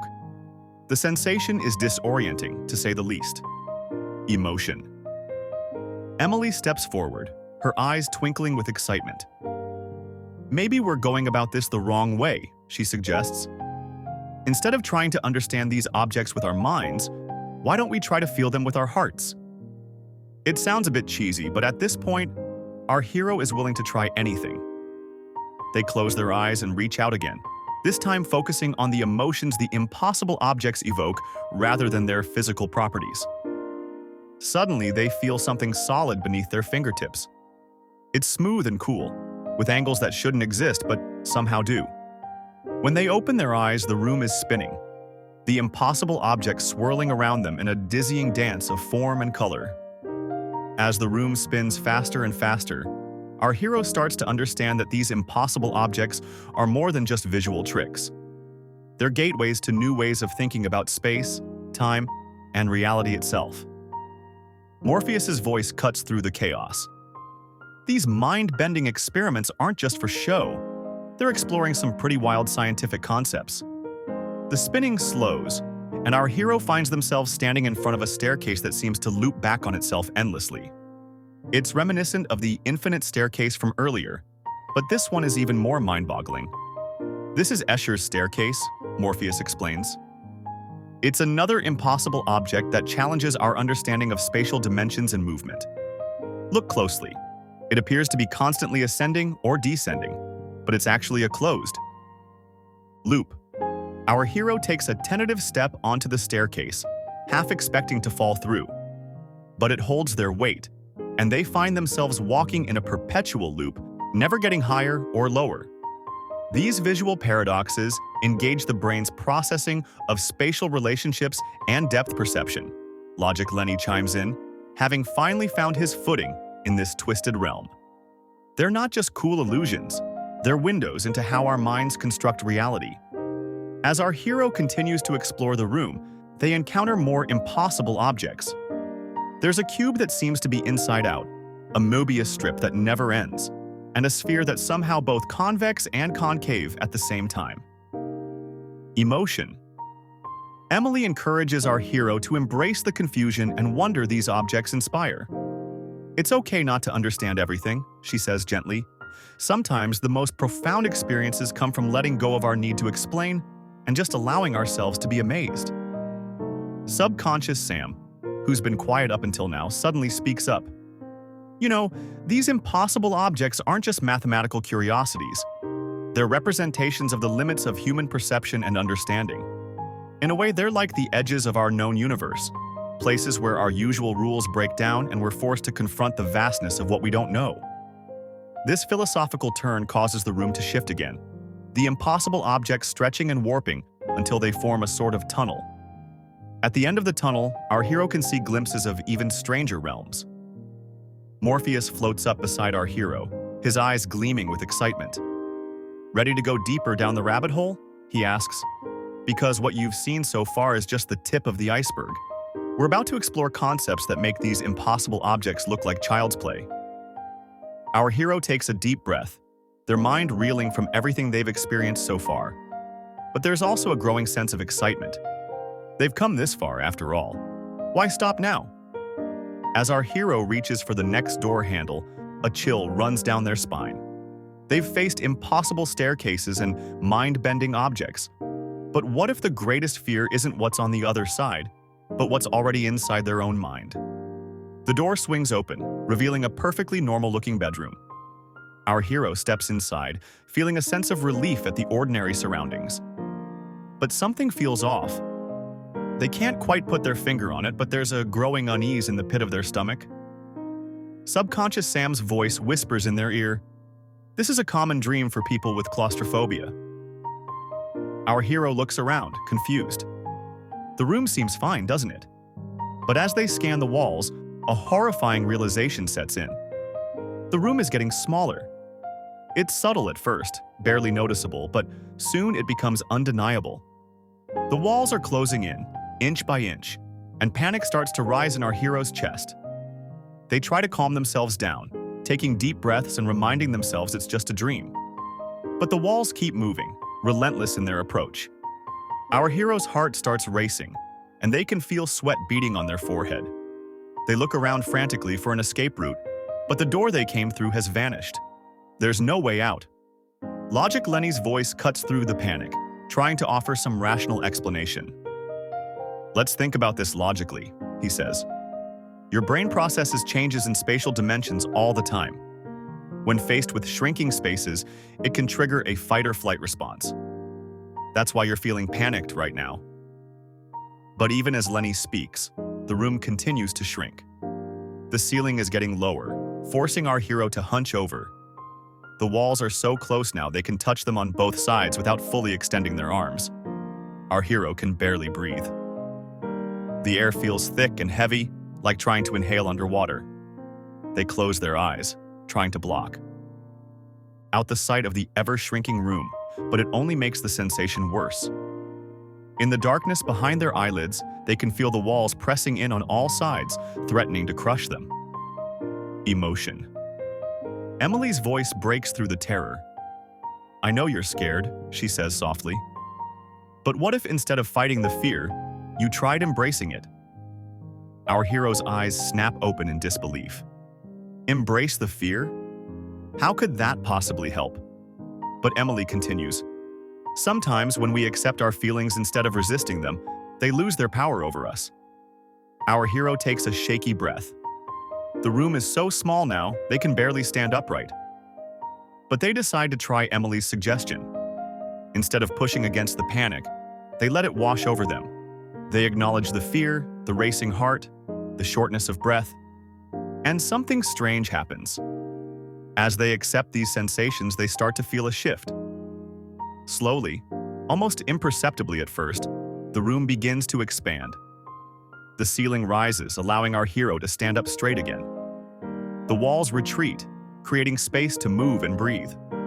It's as if by accepting the fear, our hero has taken away its ability to control the environment. They watch in amazement as the room settles into a comfortable size, neither too large nor too small. As the panic subsides, our hero is left with a profound sense of relief, but also curiosity. What other unexpected fears might be lurking in their subconscious? This room has shown them that sometimes the greatest obstacles are the ones we create in our own minds. And sometimes the key to overcoming them is not to fight, but to understand and accept. Our hero steps through the new door, expecting another mind-bending experiment, but instead finds themselves back in their bedroom. At first, they think the whole experience might have been a dream, but something feels off. They check their phone, and to their surprise, it's the exact same time they started watching the video. Confused, they try to leave the room, but as soon as they open the door, they're right back where they started. Morpheus appears, looking a bit sheepish. "Welcome to the time loop conundrum," he says. "You're stuck in a temporal loop, repeating the same moment over and over." Our hero's eyes widen as they realize the implications. They're trapped in their own personal Groundhog Day. Logic Lenny chimes in, always ready with a rational approach. "Don't panic," he advises. "Time loops are tricky, but they're not unbeatable. Try looking for patterns or changes in each loop. Even the smallest detail could be significant." Our hero nods, taking a deep breath. They start to pay closer attention to their surroundings, determined to spot any differences. As they go through the loop again and again, they begin to notice small changes. In one iteration, a book on their nightstand is slightly out of place. In another, a different song is playing faintly in the background.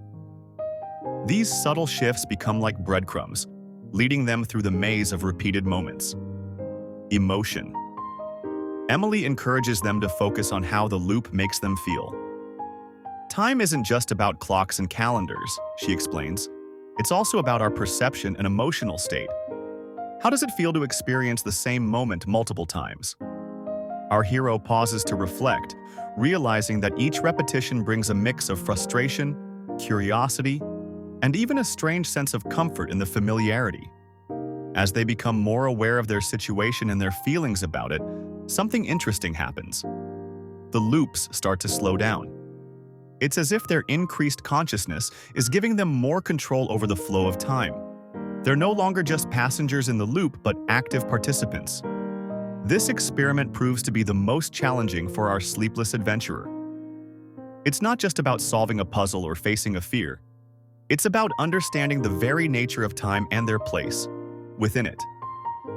The time loop forces them to confront the idea of being stuck, not just in a moment, but in their own patterns of thought and behavior. As they continue to navigate the loop, our hero starts to draw connections to their struggle with insomnia. Isn't each sleepless night its own kind of time loop? The same thoughts circling endlessly, the same frustration as the clock ticks by.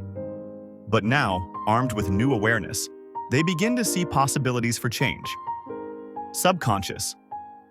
Sam appears, offering a deeper perspective. Time loops aren't just about repetition, he muses. They're about causality. Each action you take affects the next loop, creating a complex web of cause and effect. This insight sparks a new idea in our hero's mind. What if they could use the loop to their advantage? They start experimenting, making small changes in each iteration. They move objects, say different things, take different actions. With each loop, they gain more understanding of how their choices ripple through time. It's like playing a cosmic game of chess, where each move has consequences that span across multiple realities. As they delve deeper into the nature of the time loop, our hero encounters some mind-bending concepts. They learn about the grandfather paradox, which illustrates the logical contradictions that arise from time travel. What if they could go back and prevent themselves from ever starting this video? But then, how would they have ended up here in the first place? Logic Lenny offers a possible solution, introducing the concept of parallel universes. Maybe each change you make creates a new timeline, he suggests. That way, you're not changing your past, but creating new futures. This idea opens up a whole new realm of possibilities, and our hero begins to see the time loop not as a prison, but as a field of infinite potential. Emotion. Emily brings up another interesting point about déjà vu. You know that feeling when something seems really familiar, even though you know you've never experienced it before? She asks. Some scientists think it might be related to how our brains process repetitive experiences. In a way, you're experiencing the ultimate déjà vu right now. As our hero ponders these concepts, they start to notice something strange.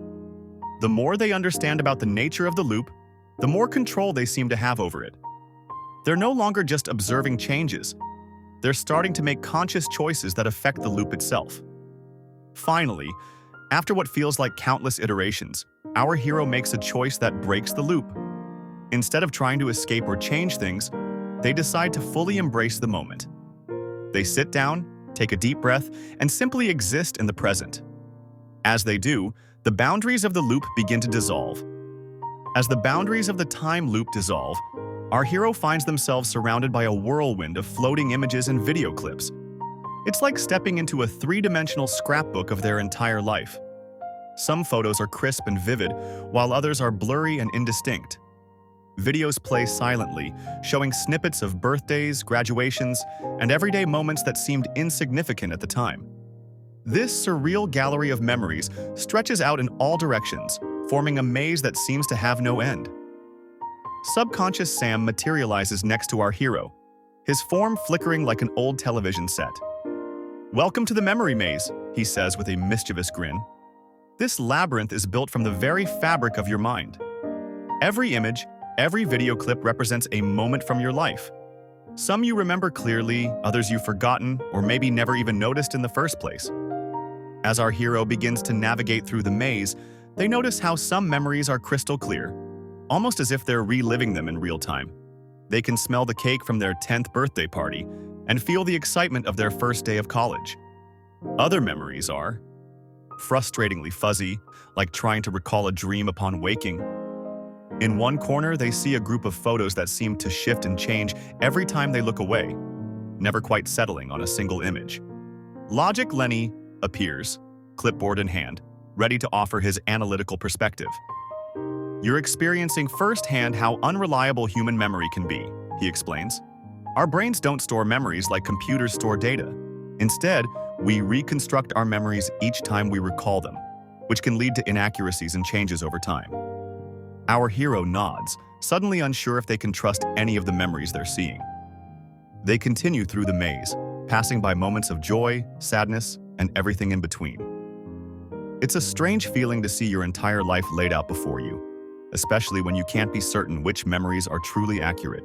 As they turn a corner, our hero encounters a particularly painful memory. It's a video of an argument with a loved one, words flying like daggers. The emotions feel raw and fresh, even though the event happened years ago. Instinctively, our hero tries to turn away, to find another path through the maze. But emotion Emily appears, her expression soft and understanding. "I know it hurts," she says gently, "but avoiding painful memories doesn't make them go away. Sometimes the only way out is through. Why don't we face this one together?" Reluctantly, our hero agrees. As they approach the memory, the video expands, surrounding them completely. They're no longer just watching the argument, they're reliving it. But this time, something's different. They can feel the emotions of their past self, but they can also sense the feelings of the other person involved. It's like seeing the situation from both sides simultaneously. As they confront the difficult memory head-on, something remarkable happens. The harsh words begin to soften, and new details emerge that they hadn't noticed before. They see the pain and fear behind the angry expressions, the misunderstandings that led to the conflict. As they process these new insights, the memory itself begins to change and heal. The argument fades away, replaced by a new scene, a conversation of forgiveness and understanding that happened months later. Our hero realizes that this painful memory was just one part of a larger story, one that ultimately led to growth and reconciliation. As they continue through the maze, our hero's perception of reality begins to shift. They start to question the nature of memory itself. If memories can change and heal, are they really experiencing the past? Or are they creating something new in the present moment? Logic Lenny chimes in. Consider this. Every time you recall a memory, you're not just remembering it, you're actively reconstructing it. In a sense, you're creating a new memory each time. This process allows for memories to be updated with new information and perspectives. Our hero passes by a cluster of memories from their childhood. They notice how some events that seemed monumental at the time now appear small and insignificant, while other seemingly minor moments have taken on greater importance over the years. Subconscious Sam adds, "Your mind is constantly organizing and reorganizing your memories, deciding what's important to keep and what can be forgotten. It's a bit like cleaning out your closet. Sometimes you rediscover old treasures, and sometimes you realize you've been holding on to things that no longer serve you." As our hero delves deeper into the maze, they begin to notice patterns and connections between memories that they'd never seen before. A chance encounter from years ago led to a job opportunity, which in turn introduced them to new friends. The maze itself seems to be shifting, rearranging itself to highlight these connections. Emotion. Emily points out, your emotional state can greatly influence how you remember events. Notice how memories tied to strong emotions, both positive and negative, seem more vivid and accessible? Our hero nods, realizing that their struggle with insomnia might be connected to how they've been perceiving and storing their memories. They wonder if learning to process and integrate these memories more effectively could be the key to finally finding restful sleep. As they reach what feels like the center of the maze, our hero encounters a memory they don't recognize, a peaceful scene of themselves sleeping soundly. Subconscious. Sam smiles knowingly. Sometimes the mind can create new memories or blend existing ones. This might be your brain's way of showing you what's possible. The maze starts to shift and reform around them, the floating images and videos blending together like watercolors. Our hero feels a sense of peace wash over them, as if they've finally made sense of the jumbled puzzle of their past. As the memory maze begins to fade, a new challenge takes shape before them, promising even deeper insights into the workings of their mind. As our hero emerges from the memory maze, they find themselves in a place that defies all logic and reason. The landscape before them is filled with playground equipment that seems to have been designed by a mad scientist with a penchant for optical illusions. Swings arc through the air in impossible directions, looping and twisting in ways that make the hero's head spin just watching them. Slides stretch out endlessly, their colorful surfaces shimmering and shifting like mirages in a desert. Morpheus appears beside our hero, a mischievous glint in his eye. "Welcome," he says, gesturing grandly to the surreal scene before them, "to the Paradox Playground." The Dream Guide explains that each piece of equipment in this bizarre playground represents a different logical paradox, designed to challenge and expand the mind's understanding of reality. Logic. Lenny materializes next to an ever-changing jungle gym, his eyes wide with excitement. As our hero cautiously approaches the structure, Lenny launches into an enthusiastic explanation of the Ship of Theseus paradox. "Imagine," he says, "a ship that has all its parts replaced over time. Is it still the same ship?" Our hero reaches out to grasp a bar of the jungle gym, only to find it morphing beneath their fingers. "This structure," Lenny continues, "is constantly changing just like Theseus's ship. Every time you touch it, a piece is replaced. Is it still the same jungle gym you started climbing?" As our hero ponders this question, they notice Emotion Emily standing near a set of seesaws that seem to be balancing impossibly on their fulcrums. Emily points out how frustrating these paradoxes can be, especially for those seeking straightforward answers. "It's like trying to solve a puzzle that changes every time you look at it," she says, gesturing to a nearby playground table where our hero sees a jigsaw puzzle that seems to be rearranging itself. Intrigued, our hero approaches the puzzle and attempts to solve it. But as soon as they place a piece, the entire image shifts, rendering their progress meaningless. Emily explains that this represents the liar's paradox, a self-referential statement that creates a logical contradiction. If the puzzle says, "This puzzle cannot be solved," and you solve it, then the statement becomes false. But if it's false, then it can be solved, which makes it true again, Emily elaborates, watching as our hero's brow furrows in concentration. As our hero grapples with these mind-bending concepts, they begin to notice something strange. The more they embrace the contradictions and impossibilities of the playground, the more it starts to make a bizarre kind of sense. The swings that once seemed to defy physics now feel natural to ride, and the endless slides become exhilarating journeys rather than frustrating loops. Subconscious. Sam appears, sitting atop a merry-go-round that spins in multiple directions simultaneously. "You're starting to get it," Sam says with a knowing smile. "These paradoxes aren't just puzzles to be solved, they're invitations to expand your understanding of reality itself." Our hero nods, beginning and to see how each of these experiments could be the key to finally falling asleep. By embracing the contradictions and letting go of the need for everything to make perfect sense, they're allowing their mind to relax and open up to new possibilities. As they continue to explore the playground, our hero encounters more paradoxical equipment. There's a set of monkey bars that seem to have no end, representing Zeno's dichotomy paradox. Lenny explains that this paradox suggests that if one must cover an infinite number of distances to reach a destination, then motion itself becomes impossible. Yet, as our hero swings from bar to bar, they find themselves making progress despite the seeming impossibility. Nearby, there's a sandbox where grains of sand appear and disappear at random. Emily introduces this as the Sorite's paradox, or the paradox of the heap. "At what point does a collection of grains become a heap?" she asks. "And if you remove one grain from a heap, is it still a heap?" This paradox highlights the difficulties in defining vague categories. As our hero contemplates these questions, they notice a peculiar seesaw nearby. One end is firmly planted on the ground, while the other stretches up into the sky, seemingly without end. Morpheus explains that this represents the bootstrap paradox, a scenario where information or objects exist without a clear point of origin. "Imagine you receive a book from a time traveler," he says. "You then write that exact book and send it back in time to yourself. Where did the book originally come from?" Our hero's mind reels at the implications, but they find that instead of causing stress, these paradoxes are actually quite soothing. The mental gymnastics required to contemplate these impossible scenarios are exhausting their brain in the best possible way, much like how physical exercise can lead to restful sleep.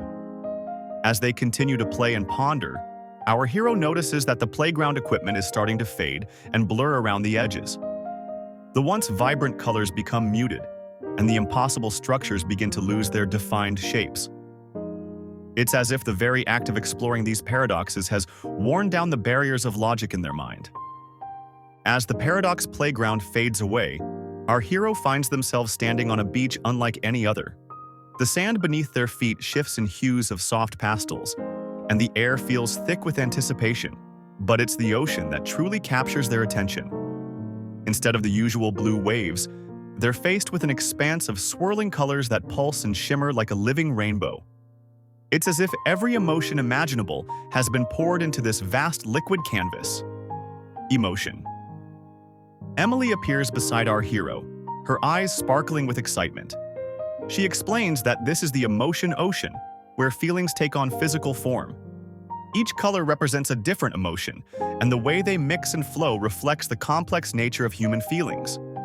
We see Emily point to a patch of calming blue, explaining that it represents tranquility, while a nearby streak of vibrant red pulses with energy and passion. Our hero, intrigued by this colorful phenomenon, takes a tentative step into the water. Immediately, they're hit with a wave of intense feelings. It's overwhelming at first, like being caught in a storm of conflicting emotions. They feel joy and sadness, anger and peace, all at once. It's disorienting, and for a moment, they consider retreating back to the safety of the shore. Logic. Lenny, ever the analytical one, tries to make sense of the situation. He starts categorizing each emotion, attempting to break down the experience into manageable chunks. The blue represents calmness, which is often associated with improved sleep quality, he notes, and the red might be linked to excitement or anxiety, which could potentially hinder sleep. But as he speaks, the colors keep shifting and blending in unpredictable ways, defying his attempts at neat categorization. This is when subconscious Sam makes a surprising suggestion. Instead of trying to analyze or control the emotions, Sam proposes diving deep into the most intense part of the ocean. Sometimes the only way out is through, Sam says with a knowing smile. Our hero hesitates for a moment, looking at the swirling vortex of colors ahead. It's intimidating, but something about Sam's confidence gives them courage. Taking a deep breath, our hero plunges into the heart of the emotion ocean. At first, it's chaotic. They're tossed about by currents of conflicting feelings, each one more intense than the last. But as they continue to swim deeper, something strange begins to happen. Instead of fighting against the emotions, they start to surrender to them. They let the feelings wash over them, accepting each one without judgment. As they do this, they start to understand the emotions better. They realize that these feelings aren't enemies to be conquered, but rather parts of themselves to be acknowledged and accepted. This acceptance brings a sense of peace, even amidst the swirling chaos of the emotion ocean. Emotion. Emily's voice echoes through the water, reminding our hero of the concept of emotional acceptance. Research indicates that individuals who practice emotional acceptance may experience lower levels of anxiety and stress, leading to better sleep outcomes, she says. Our hero realizes that by accepting their emotions rather than fighting them, they're actually reducing the power those emotions have over their ability to sleep. As they continue to explore the depths of the emotion ocean, our hero begins to see patterns in the swirling colors. They notice how certain emotions tend to flow into others, how joy can sometimes lead to contentment, or how anxiety can transform into determination. This understanding gives them a new perspective on their own emotional landscape. Logic Lenny, who's been observing from the shore, calls out with an interesting observation. "Did you know that different colors can evoke specific emotional responses?" he asks. For instance, blue is often associated with calmness and tranquility, which can promote relaxation and potentially aid in sleep. Our hero looks around and notices that they're currently surrounded by a soothing blue glow, and they do indeed feel more relaxed. As they swim through various color zones, they experience a range of emotions. In a patch of sunny yellow, they feel a burst of optimism. In a deep purple area, they feel introspective and creative. Each color and emotion offers a different perspective, a new way of looking at their experiences and challenges. Subconscious. Sam appears next to our hero, moving effortlessly through the water. "You know," Sam says, This emotion ocean is a lot like your imagination. It's vast, colorful, and full of possibilities. And just like how you're learning to navigate these waters, you can learn to use your imagination to overcome sleeplessness. This statement sparks a realization in our hero. They start to see how their imagination, like this ocean of emotions, can be a powerful tool. By immersing themselves in this colorful world of feelings, they're actually engaging in a form of emotional regulation, similar to mindfulness practices. Emotion Emily chimes in. A study published in JAMA Internal Medicine found that mindfulness meditation can significantly improve sleep quality and reduce insomnia symptoms. Our hero realizes that this journey through the emotion ocean is a form of meditation, allowing them to explore and accept their feelings in a safe, imaginative space. As they come to this understanding, the emotional storm around them begins to calm. The swirling colors become less chaotic, blending into a harmonious, soothing palette. Our hero feels more balanced, more in tune with their emotions. They realize that by facing and accepting their feelings, rather than trying to suppress them, they've found a path to inner peace. As our hero emerges from the emotion ocean, they find themselves in a strange new realm where words and phrases float in the air like living creatures. This is the language labyrinth, a place where the power of words takes on a whole new meaning.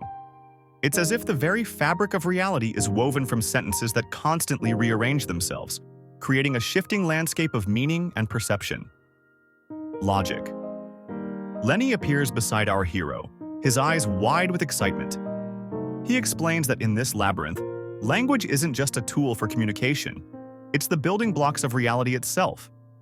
As they walk through the twisting corridors, our hero notices that speaking certain words actually changes their surroundings. It's like they're in a bizarre word processor where every utterance has the power to reshape the world around them. Emotion. Emily joins them, pointing out how language shapes our perception of reality.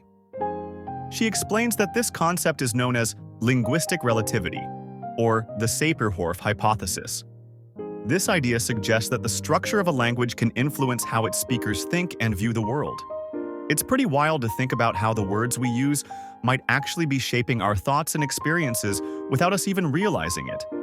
Our hero decides to experiment with this newfound power. They start creating new words to describe their experiences in the labyrinth. As they do, the corridors shift and change, responding to these linguistic innovations. It's like they're painting with words, each new term adding a splash of color or a new dimension to their surroundings. But then something strange happens. Our hero suddenly realizes they can't remember how to say awake or sleep. It's as if these fundamental concepts have slipped away, leaving them in a linguistic limbo. As they struggle to find the right words, the labyrinth starts to shift more dramatically, responding to their confusion and uncertainty. Logic. Lenny explains that this phenomenon is similar to semantic satiation, where repeated exposure to a word can cause it to temporarily lose its meaning. In this case, though, it's not repetition that's causing the problem. It's the very nature of the language labyrinth itself, where words and meanings are in constant flux. Emotion. Emily chimes in, reminding our hero about the power of suggestion.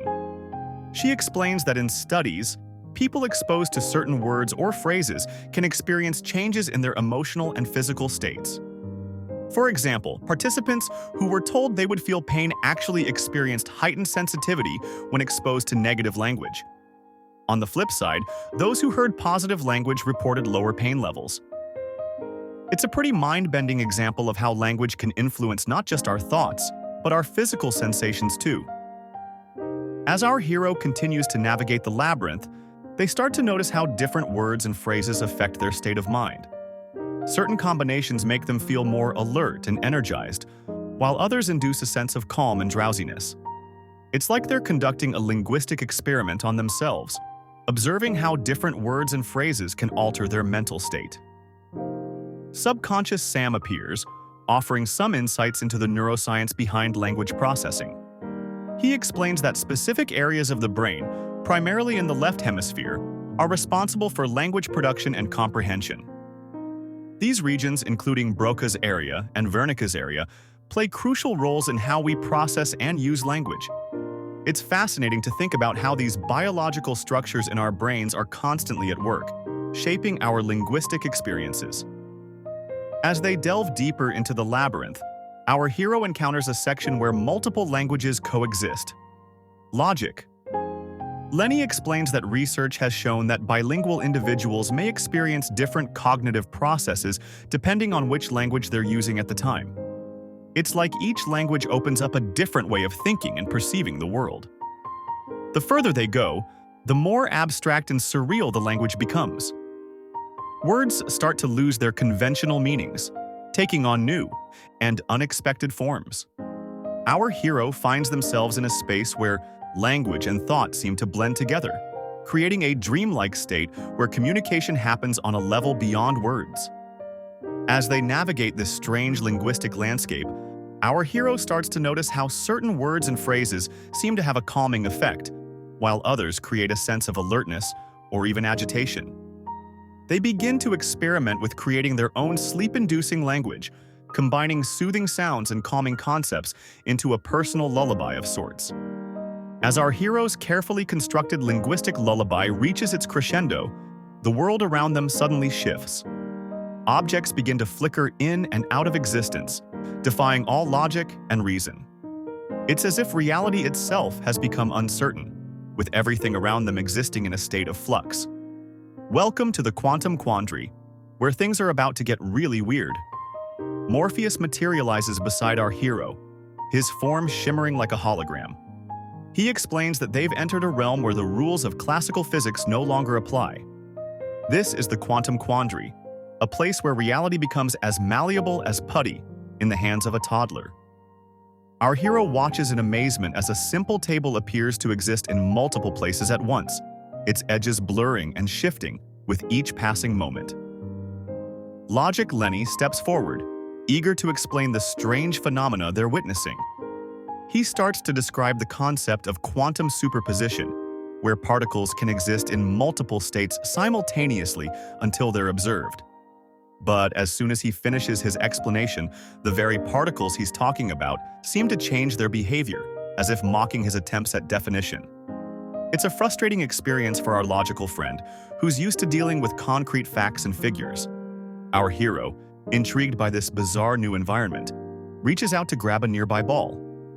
But as their hand approaches, the ball splits into multiple versions of itself, each one equally real and unreal at the same time. It's a visual representation of the quantum principle of superposition, where an object can exist in multiple states until it's observed or interacted with. Our hero's mind reels at the implications, struggling to comprehend a world where nothing is truly fixed or certain. Emotion. Emily chimes in, suggesting that perhaps the key to navigating this strange quantum realm lies not in understanding it, but in accepting it. She encourages our hero to embrace the uncertainty rather than fighting against it. After all, in a world where reality itself seems to be in constant flux, trying to pin things down might be an exercise in futility. Taking Emily's advice to heart, our hero takes a deep breath and tries to relax their perception.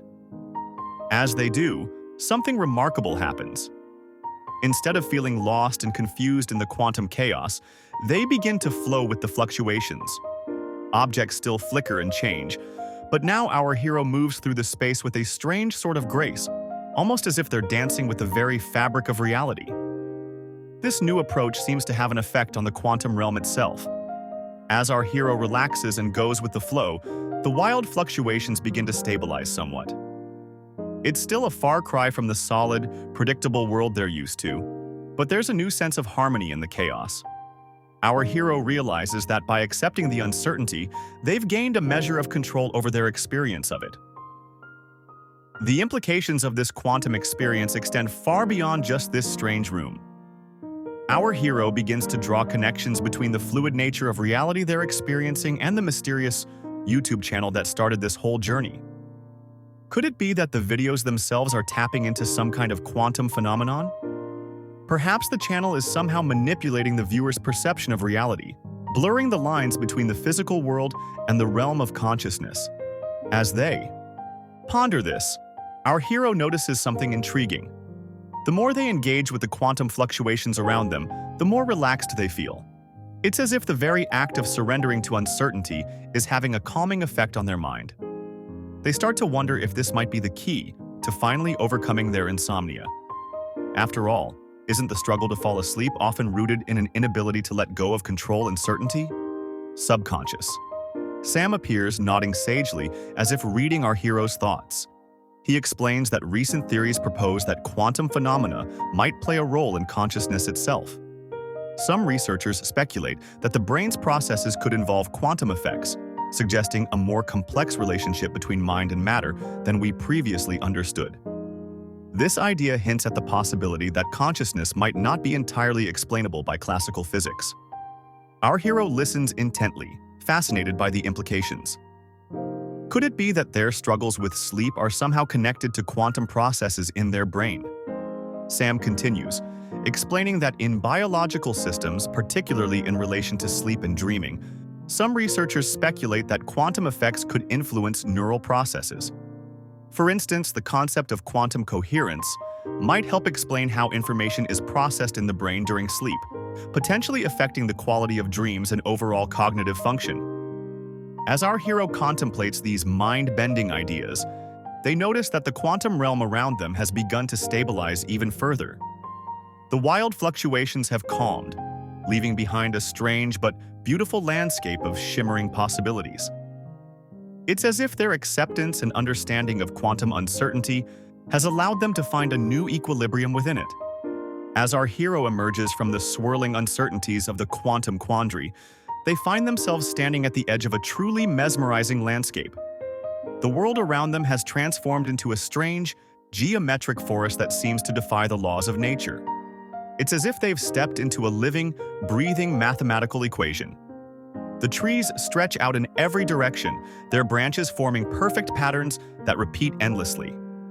Our hero can't help but feel a sense of awe and wonder as they take in this incredible sight. Logic. Lenny, always excited by the prospect of explaining complex concepts, eagerly jumps in to shed some light on their new surroundings. "Welcome to the fractal forest," he exclaims, his eyes sparkling with enthusiasm.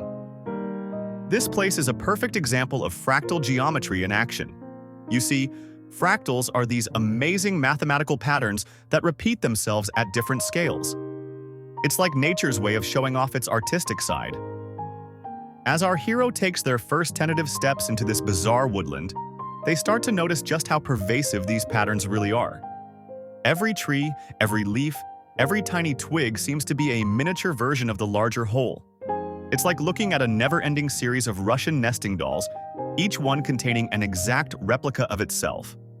The more they look, the more intricate details they discover, and it becomes clear that this forest truly does go on forever. Emotion. Emily, always in tune with the feelings of those around her, points out the calming effect these patterns seem to have. "You know, there's something really soothing about all this repetition," she muses. "It's like our brains are hardwired to find comfort in these kinds of patterns. Maybe that's why so many people find fractals relaxing to look at." Our hero nods in agreement, realizing that the initial sense of overwhelm they felt upon entering the forest has given way to a deep sense of tranquility. The rhythmic branching of the trees and the gentle swaying of fractal leaves in a non-existent breeze create a hypnotic effect that's hard to resist. It's almost as if the very act of observing these patterns is lulling them into a meditative state. Determined to explore further, our hero sets off to find the edge of this strange forest. But no matter how far they walk, the landscape remains unchanged. The same intricate patterns repeat themselves over and over again, creating an infinite expanse of geometric beauty. It's both fascinating and slightly unsettling, like being caught in a beautiful but endless loop. Subconscious. Sam, always ready to dive deeper into the hidden meanings of things, suggests that there might be more to these patterns than meets the eye. "Why don't you try looking for meaning in the fractals?" he prompts.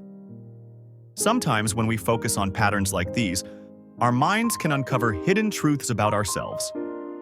Taking Sam's advice to heart, our hero begins to study the fractals more closely. As they concentrate on the intricate shapes and repeating forms, something strange starts to happen. The patterns begin to shift and morph, taking on familiar shapes and forms. It's as if the forest is responding to their thoughts, reflecting back images from their own subconscious. In one cluster of branches, our hero sees a pattern that reminds them of their childhood home.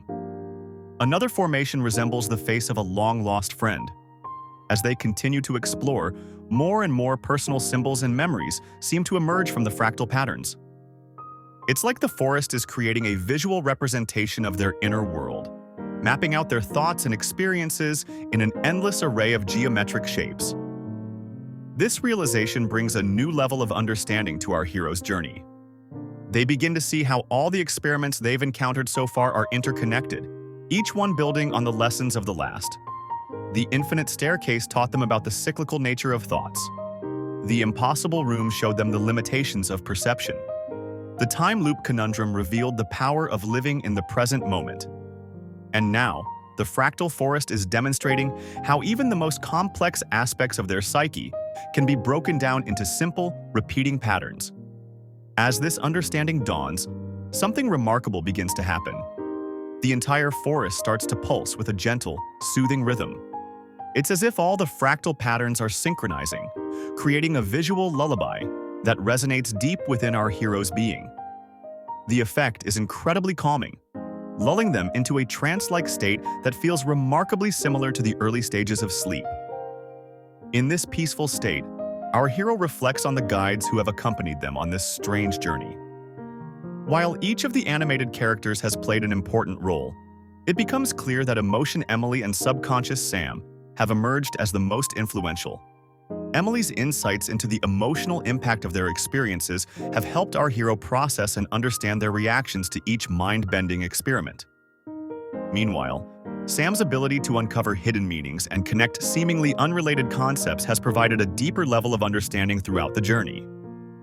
As our hero steps off the final fractal branch, a whimsical melody catches their ear. The peaceful patterns of the forest fade away, replaced by a dizzying array of colors and shapes. Before them stands an enormous carousel, unlike anything they've ever seen. Each seat on this magical merry-go-round represents a different state of consciousness, spinning and swirling in a mesmerizing dance. Morpheus appears beside our hero, his eyes twinkling with excitement. "Welcome to the consciousness carousel," he says, "where different levels of awareness intersect and intertwine. This is where you'll experience the true spectrum of consciousness." Our hero hesitates for a moment, then hops onto the nearest seat. Instantly, they feel a shift in their perception. The world becomes sharper, more vibrant. They're hyper, aware of every sensation, every thought. Logic. Lenny's voice cuts through the haze of sensory overload. "You're experiencing a heightened state of alertness," he explains. "Notice how your brainwaves have shifted to rapid beta patterns, associated with active, alert wakefulness." Curious about the other states, our hero jumps to another seat. This time, everything slows down. Their thoughts become fuzzy, and the world takes on a dreamlike quality. "Ah, you've entered a theta state," Lenny observes. "This is often associated with deep relaxation and the early stages of sleep." As our hero continues to explore, they discover that some seats feel familiar, while others are completely alien. One moment they're in a meditative trance, the next they're experiencing a burst of creativity so intense it's almost overwhelming. Emotion. Emily's voice drifts over, encouraging them to embrace these unusual states of mind. "Don't shy away from the unfamiliar," she urges. "Each state has something unique to teach us." Our hero takes her advice, venturing into increasingly strange territories of consciousness. They find themselves in states of hypnotic focus, experiencing time dilation where seconds feel like hours. In another seat, they enter a lucid dream state, able to control and manipulate their surroundings with mere thoughts. As the carousel spins faster, the boundaries between states start to blur. Our hero notices how different levels of awareness begin to overlap and influence each other. They realize that consciousness isn't a simple on-off switch, but a complex spectrum with countless variations and combinations. Subconscious. Sam chimes in, his voice filled with excitement. Recent theories suggest that quantum phenomena might play a role in consciousness, he explains. Some researchers speculate that the brain's processes could involve quantum effects, potentially influencing things like the quality of our dreams and overall cognitive function. This revelation sparks a series of connections in our hero's mind. They begin to see how each of the previous experiments relates to different aspects of consciousness. The infinite staircase represents the repetitive thoughts that often plague us as we try to fall asleep. The impossible room challenges our perception of reality, much like how different states of consciousness can alter our understanding of the world around us. As our hero continues to spin on the carousel, they notice how their emotional state shifts with each new level of awareness. Emotion.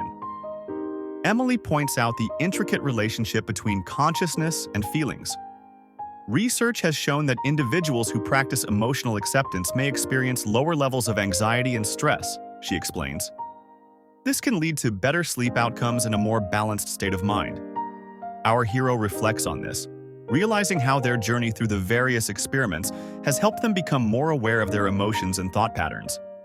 They've learned to observe their mental state without judgment, much like they're now observing the different levels of consciousness on the carousel. Logic Lenny interjects with another fascinating tidbit. Did you know that brainwave patterns change dramatically with different states of consciousness? For example, during deep sleep, brain activity is dominated by slow delta waves, while during alert wakefulness, beta waves are prevalent. This shift in brainwave patterns is crucial for understanding how consciousness is experienced and measured. As the carousel continues to spin, our hero begins to notice unexpected connections between the different experiments they've encountered. The fractal patterns they observed in the forest seem to mirror the recursive nature of thoughts and consciousness. The time loop they experienced earlier now feels like a metaphor for the cyclical nature of different states of awareness. Suddenly, the carousel begins to slow down. Our hero finds themselves drawn to a particular seat that feels just right, balanced between waking and sleeping. As they settle into this perfect state of relaxation, Morpheus appears. Once more. You've completed the consciousness carousel, he says with a smile. What have you learned from this journey through the various states of mind? As our hero contemplates Morpheus's question about their journey through the various states of mind, the carousel begins to fade away, revealing a shimmering labyrinth of reflective surfaces stretching out in all directions. This isn't just any ordinary maze. It's a mirror maze, where each reflection shows a slightly different version of our protagonist. It's like looking into a funhouse mirror, but instead of distorting physical features, these mirrors seem to reflect different aspects of our hero's personality and potential futures. Subconscious. Sam materializes beside our hero, his eyes twinkling with mischief. Welcome to the mirror maze, he says, gesturing to the countless reflections surrounding them. Each of these mirrors shows a potential version of you, the person you could become based on different choices and experiences. Our hero looks around, fascinated by the subtle differences in each reflection. Some seem happier, with bright eyes and easy smiles, while others appear more troubled, with furrowed brows and worried expressions. As they begin to navigate the maze, Logic Lenny appears, clipboard in hand. Let's analyze the differences between each version, he suggests, adjusting his glasses. Perhaps we can categorize them based on their emotional states or life choices. Our hero nods, intrigued by the idea, and starts to examine the reflections more closely. They notice one version wearing a lab coat, another in hiking gear, and yet another surrounded by musical instruments. But something strange happens as our hero tries to categorize these reflections. The more they attempt to pin down and define each version of themselves, the more the reflections seem to shift and change. A happy reflection suddenly looks worried, while a troubled one breaks into a smile. It's as if the act of observation itself is altering the very nature of what's being observed. This phenomenon aligns with some fascinating psychological theories about the self. These theories suggest that our identity isn't fixed but multifaceted and can change based on context and experiences. It's like our hero is witnessing the fluidity of their own identity in real time, reflected in the ever-changing mirrors of the maze. As our protagonist continues to navigate the twisting paths of the mirror maze, they start to notice patterns emerging. Some reflections seem to recur more frequently than others, perhaps representing core aspects of their personality or deeply ingrained habits. This observation brings to mind the concept of narrative identity, which suggests that we construct our sense of self through the stories we tell about ourselves. Emotion. Emily joins the group, her eyes sparkling with compassion. Instead of trying to categorize or judge these different versions of yourself, she suggests gently, why not try accepting all of them? Each reflection represents a part of you, whether it's a part you're proud of or one you're still learning to embrace. This idea of self-acceptance resonates deeply with our hero. They remember reading somewhere that self-acceptance is linked to greater psychological well-being. By accepting all aspects of themselves, the good, the bad, and the in-between, they might be able to achieve a more unified sense of self. As our hero begins to embrace this idea, something remarkable happens. The mirrors start to shift and merge, blending together in a kaleidoscope of reflections. It's as if by accepting all these different aspects of themselves, our hero is integrating them into a more cohesive whole. This process of self-reflection and integration aligns with certain therapeutic techniques, like cognitive behavioral therapy, CBT. These approaches often involve exploring different aspects of personality and self-perception, helping individuals to integrate conflicting parts of their identity. Our hero is essentially going through a condensed version of this process as they navigate the mirror maze. As the maze continues to shift and change, our hero notices that their reflections are becoming more consistent. The happy versions don't seem quite so unrealistically cheerful anymore, and the troubled versions appear less burdened. It's as if by acknowledging and accepting all these potential versions of themselves, our hero is finding a middle ground, a more authentic representation of who they truly are. This journey through the mirror maze is more than just a mind-bending experiment. It's a powerful metaphor for the process of self-discovery and personal growth. By confronting these different versions of themselves, our hero is engaging in a form of self-reflection that can facilitate deeper understanding and acceptance of their identity. As our hero reaches what feels like the center of the maze, the mirrors begin to dissolve, leaving them standing in a space that feels both vast and intimately personal. They're left with a profound sense of self-awareness and a more unified sense of identity. It's as if they've integrated all those potential versions of themselves into a more cohesive whole. As the last mirror fades away, our hero finds themselves transported to a serene Japanese garden. The tranquil atmosphere is a stark contrast to the mind-bending experiences they've had so far. Morpheus appears, his smile cryptic as ever. "Welcome to the Dream Dojo," he says, gesturing to the meticulously manicured landscape around them. "This is where you'll learn to take control of your dreams." Logic. Lenny steps forward, eager to explain the science behind lucid dreaming. Lucid dreaming is a fascinating phenomenon where the dreamer becomes aware they're dreaming and can sometimes even control the dream environment, he begins. There are several techniques people use to induce lucid dreams, like reality checks and the mild method. Our hero listens intently as Lenny continues. Reality checks involve regularly questioning whether you're dreaming throughout the day. This practice can lead to increased awareness during dreams, allowing you to recognize when you're in a dream state. The mild method, or mnemonic induction of lucid dreams, involves setting an intention to remember that you're dreaming before falling asleep. Emotion. Emily chimes in, and don't forget about the WBTB method. That's where you wake up after a few hours of sleep, stay awake for a bit, and then go back to sleep with the intention of entering a lucid dream state. It takes advantage of the longer REM sleep periods that happen later in your sleep cycle. As our hero practices these techniques, they start to notice subtle changes in their surroundings. The cherry blossoms seem to shift colors, and the koi in the pond appear to be swimming in impossible patterns. Subconscious Sam steps forward, a mischievous glint in their eye. Now that you're becoming more aware, let's see if you can change the dream environment at will. Try to make a flower bloom in your hand. Our hero concentrates, focusing all their attention on their open palm. At first, nothing happens, but then, slowly, a tiny green shoot begins to emerge. It grows taller, unfurling leaves, and finally blossoming into a beautiful lotus flower. The sense of accomplishment is overwhelming. Lenny, always ready with a scientific explanation, says, "What you've just experienced is similar to what neuroscience research has shown about lucid dreaming. During REM sleep, the brain exhibits heightened activity in areas associated with visual processing and self-awareness. This is crucial for lucid dreaming and allows people to manipulate their dream environments." Emily adds, "It's not just modern science that's interested in dream control, though. Many ancient cultures have their own practices related to lucid dreaming. In Tibetan Buddhism, for example, dream yoga is practiced as a means of achieving lucidity in dreams. It's seen as a way to explore the nature of reality and consciousness."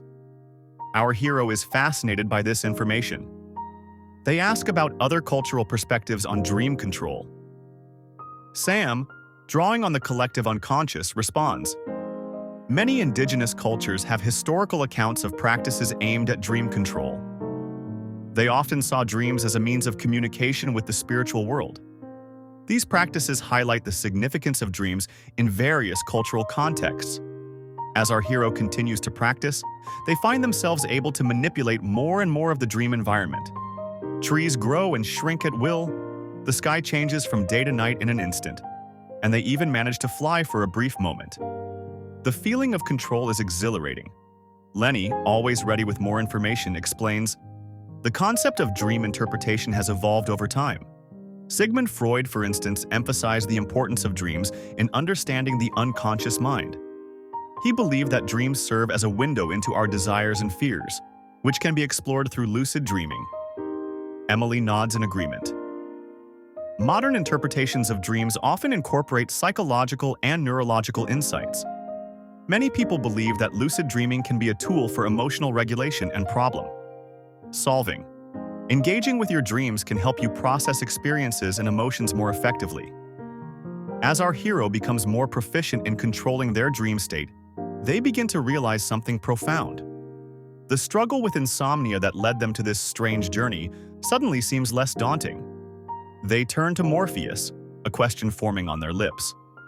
Morpheus, sensing the impending revelation, smiles knowingly. "You've discovered the true power of the mind," he says.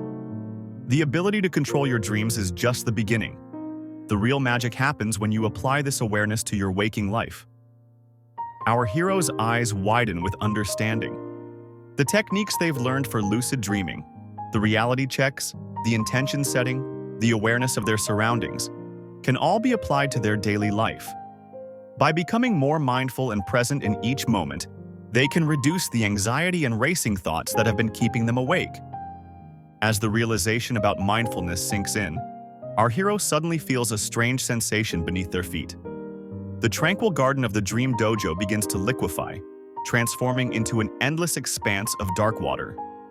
Before they can fully process what's happening, they're plunging into the depths of a vast, mysterious ocean. This is no ordinary body of water. It's the subconscious sea, a realm where the deepest parts of the mind take physical form. Subconscious. Sam materializes beside our hero, his form shimmering and fluid like the water around them. "Welcome to the most profound part of your psyche," he says, his voice sounding both near and far at the same time. "This is where your hidden thoughts, repressed memories, and unconscious desires reside." As they swim deeper into the inky blackness, strange creatures begin to appear. Some are small and darting, like fleeting thoughts that are gone before you can fully grasp them. Others are massive and slow-moving, representing deep-seated beliefs or long-held fears. One particularly bizarre creature swims by. It looks like a cross between a jellyfish and a typewriter, trailing tentacles made of tangled words. Logic. Lenny appears, clipboard in hand, attempting to categorize the strange marine life. "Fascinating," he mutters, scribbling furiously. "That one there seems to be a manifestation of social anxiety, while that school of fish over there might represent forgotten childhood memories." But as soon as Lenny thinks he's figured out a pattern, the creatures shift and change, defying his attempts at classification. Emotion. Emily joins the group, her presence causing ripples of feeling to spread through the water. "Can you feel that?" she asks, pointing to a patch of water that seems to glow with a soft, pulsing light. That's an area charged with strong emotion. It could be joy, sadness, or even a mix of complex feelings you haven't fully processed yet. Our hero swims towards the glowing area, curious to explore. As they pass through it, they're hit with a wave of nostalgia so strong it almost knocks them off course. Memories they didn't even know they had float by like bubbles. The smell of their grandmother's cookies, the feeling of grass between their toes on the first day of summer, the nervous excitement of a first crush. The deeper they go, the stranger and more intense the experiences become. They pass through a cloud of what seems to be liquid darkness, only to emerge into an area where the water is crystal clear. Here, the creatures are less frightening and more familiar. Our hero recognizes aspects of themselves in these beings: their hopes, their dreams, their quirks, and habits. As they continue to explore, our hero notices something remarkable. The more they observe and interact with this underwater world, the less overwhelming it becomes. The initial fear of the unknown gives way to curiosity and then to understanding. They realize that these creatures, these manifestations of their subconscious, aren't enemies to be feared, but parts of themselves to be acknowledged and integrated.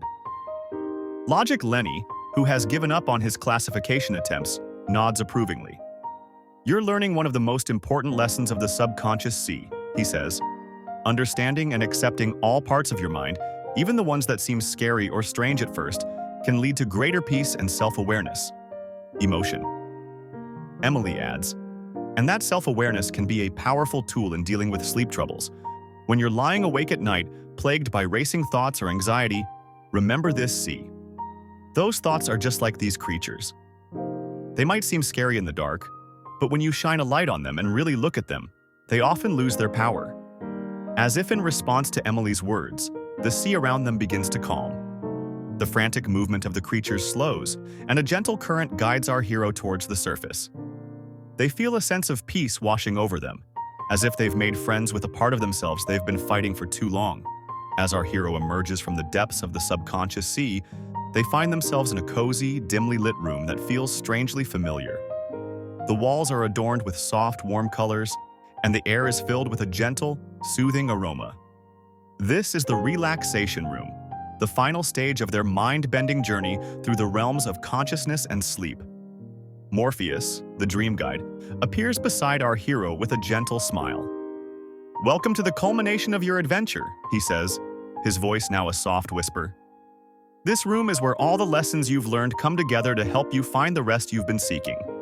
As our hero's eyes adjust to the dim light, they begin to notice familiar objects scattered throughout the room. There's a miniature version of the infinite staircase sitting on a shelf, its steps now made of clouds that seem to shift and change. On a nearby table, a tiny impossible room twists and turns, defying logic in its glass case. Even the air itself seems to shimmer with fractals, reminiscent of the mesmerizing patterns from the fractal forest. Logic. Lenny materializes next to a bookshelf filled with various puzzles and games.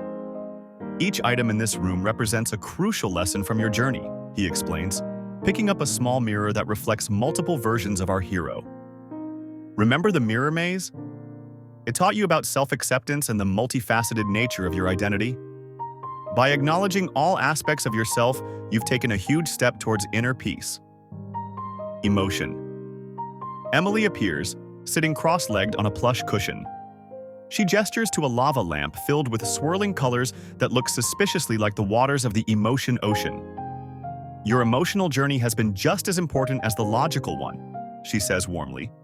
"You've learned to navigate the complex seas of your feelings, accepting them rather than fighting against the current. This understanding is key to relaxation and restful sleep."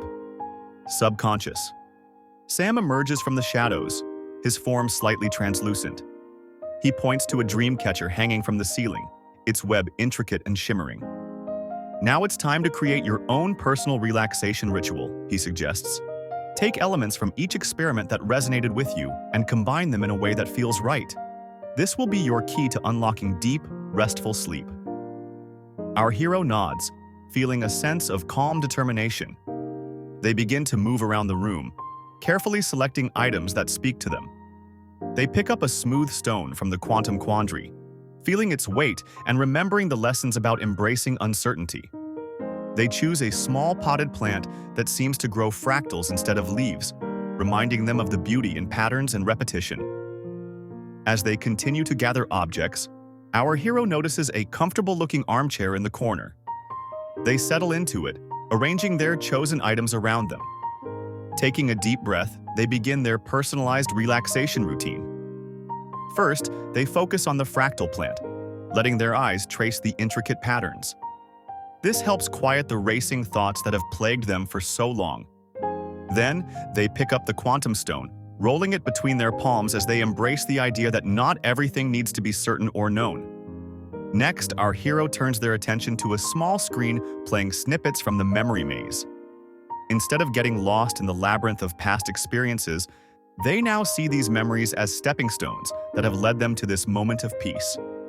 They acknowledge each one without judgment, letting them drift by like clouds in the sky. As the ritual continues, our hero finds themselves naturally incorporating deep breathing techniques they learned in the emotion ocean. With each inhale, they imagine drawing in calm and tranquility. With each exhale, they release tension and worry. The animated guides watch with pride as our hero goes through their unique routine. Slowly but surely, the tension melts away from their body. Their breathing becomes deeper and more regular. The weight of sleepless nights and anxious thoughts lifts from their shoulders. Emotion. Emily speaks softly, her voice barely above a whisper. "You've come so far," she says. "You've learned to navigate your emotions, to accept uncertainty, and to find peace within yourself. These are the true keys to restful sleep." Logic? Lenny nods in agreement. "You've unlocked the power of your mind," he adds. "By understanding the complex workings of your thoughts and perceptions, you've gained control over your sleep patterns." Subconscious? Sam smiles enigmatically. "And you've delved into the depths of your subconscious," he says. "You no longer fear the unknown parts of your mind, but embrace them as integral pieces of who you are." As our hero continues their relaxation ritual, they notice the animated guides beginning to fade. Their mission is complete, having guided our hero through the mind-bending experiments to this final moment of tranquility. Morpheus is the last to speak, his form already becoming transparent. "Remember," he says, "the power to find peaceful sleep has always been within you. These experiments simply helped you unlock that potential. Sweet dreams, brave traveler." Our hero's eyelids grow heavy as Morpheus's words echo in their mind. The relaxation room begins to blur around them, the objects melting into a comforting haze of shapes and colors. For the first time in what feels like forever, they feel truly, deeply relaxed. Our hero wakes up feeling refreshed and energized, something they haven't experienced in years. They blink in surprise, realizing that the power to overcome insomnia was within their own mind all along. Glancing at their phone, they see that 2.5 hours have passed since they started watching the mysterious video. It's kind of wild how time flew by without them even noticing. With a smile, they quickly bookmark the YouTube channel, knowing they've stumbled upon something special. This journey through their own imagination has unlocked the key to peaceful sleep, and they can't wait to explore more mind-bending experiments. It's like they've discovered a whole new world inside their head, and the possibilities seem endless. Of course, they're already looking forward to their next adventure in Dreamland.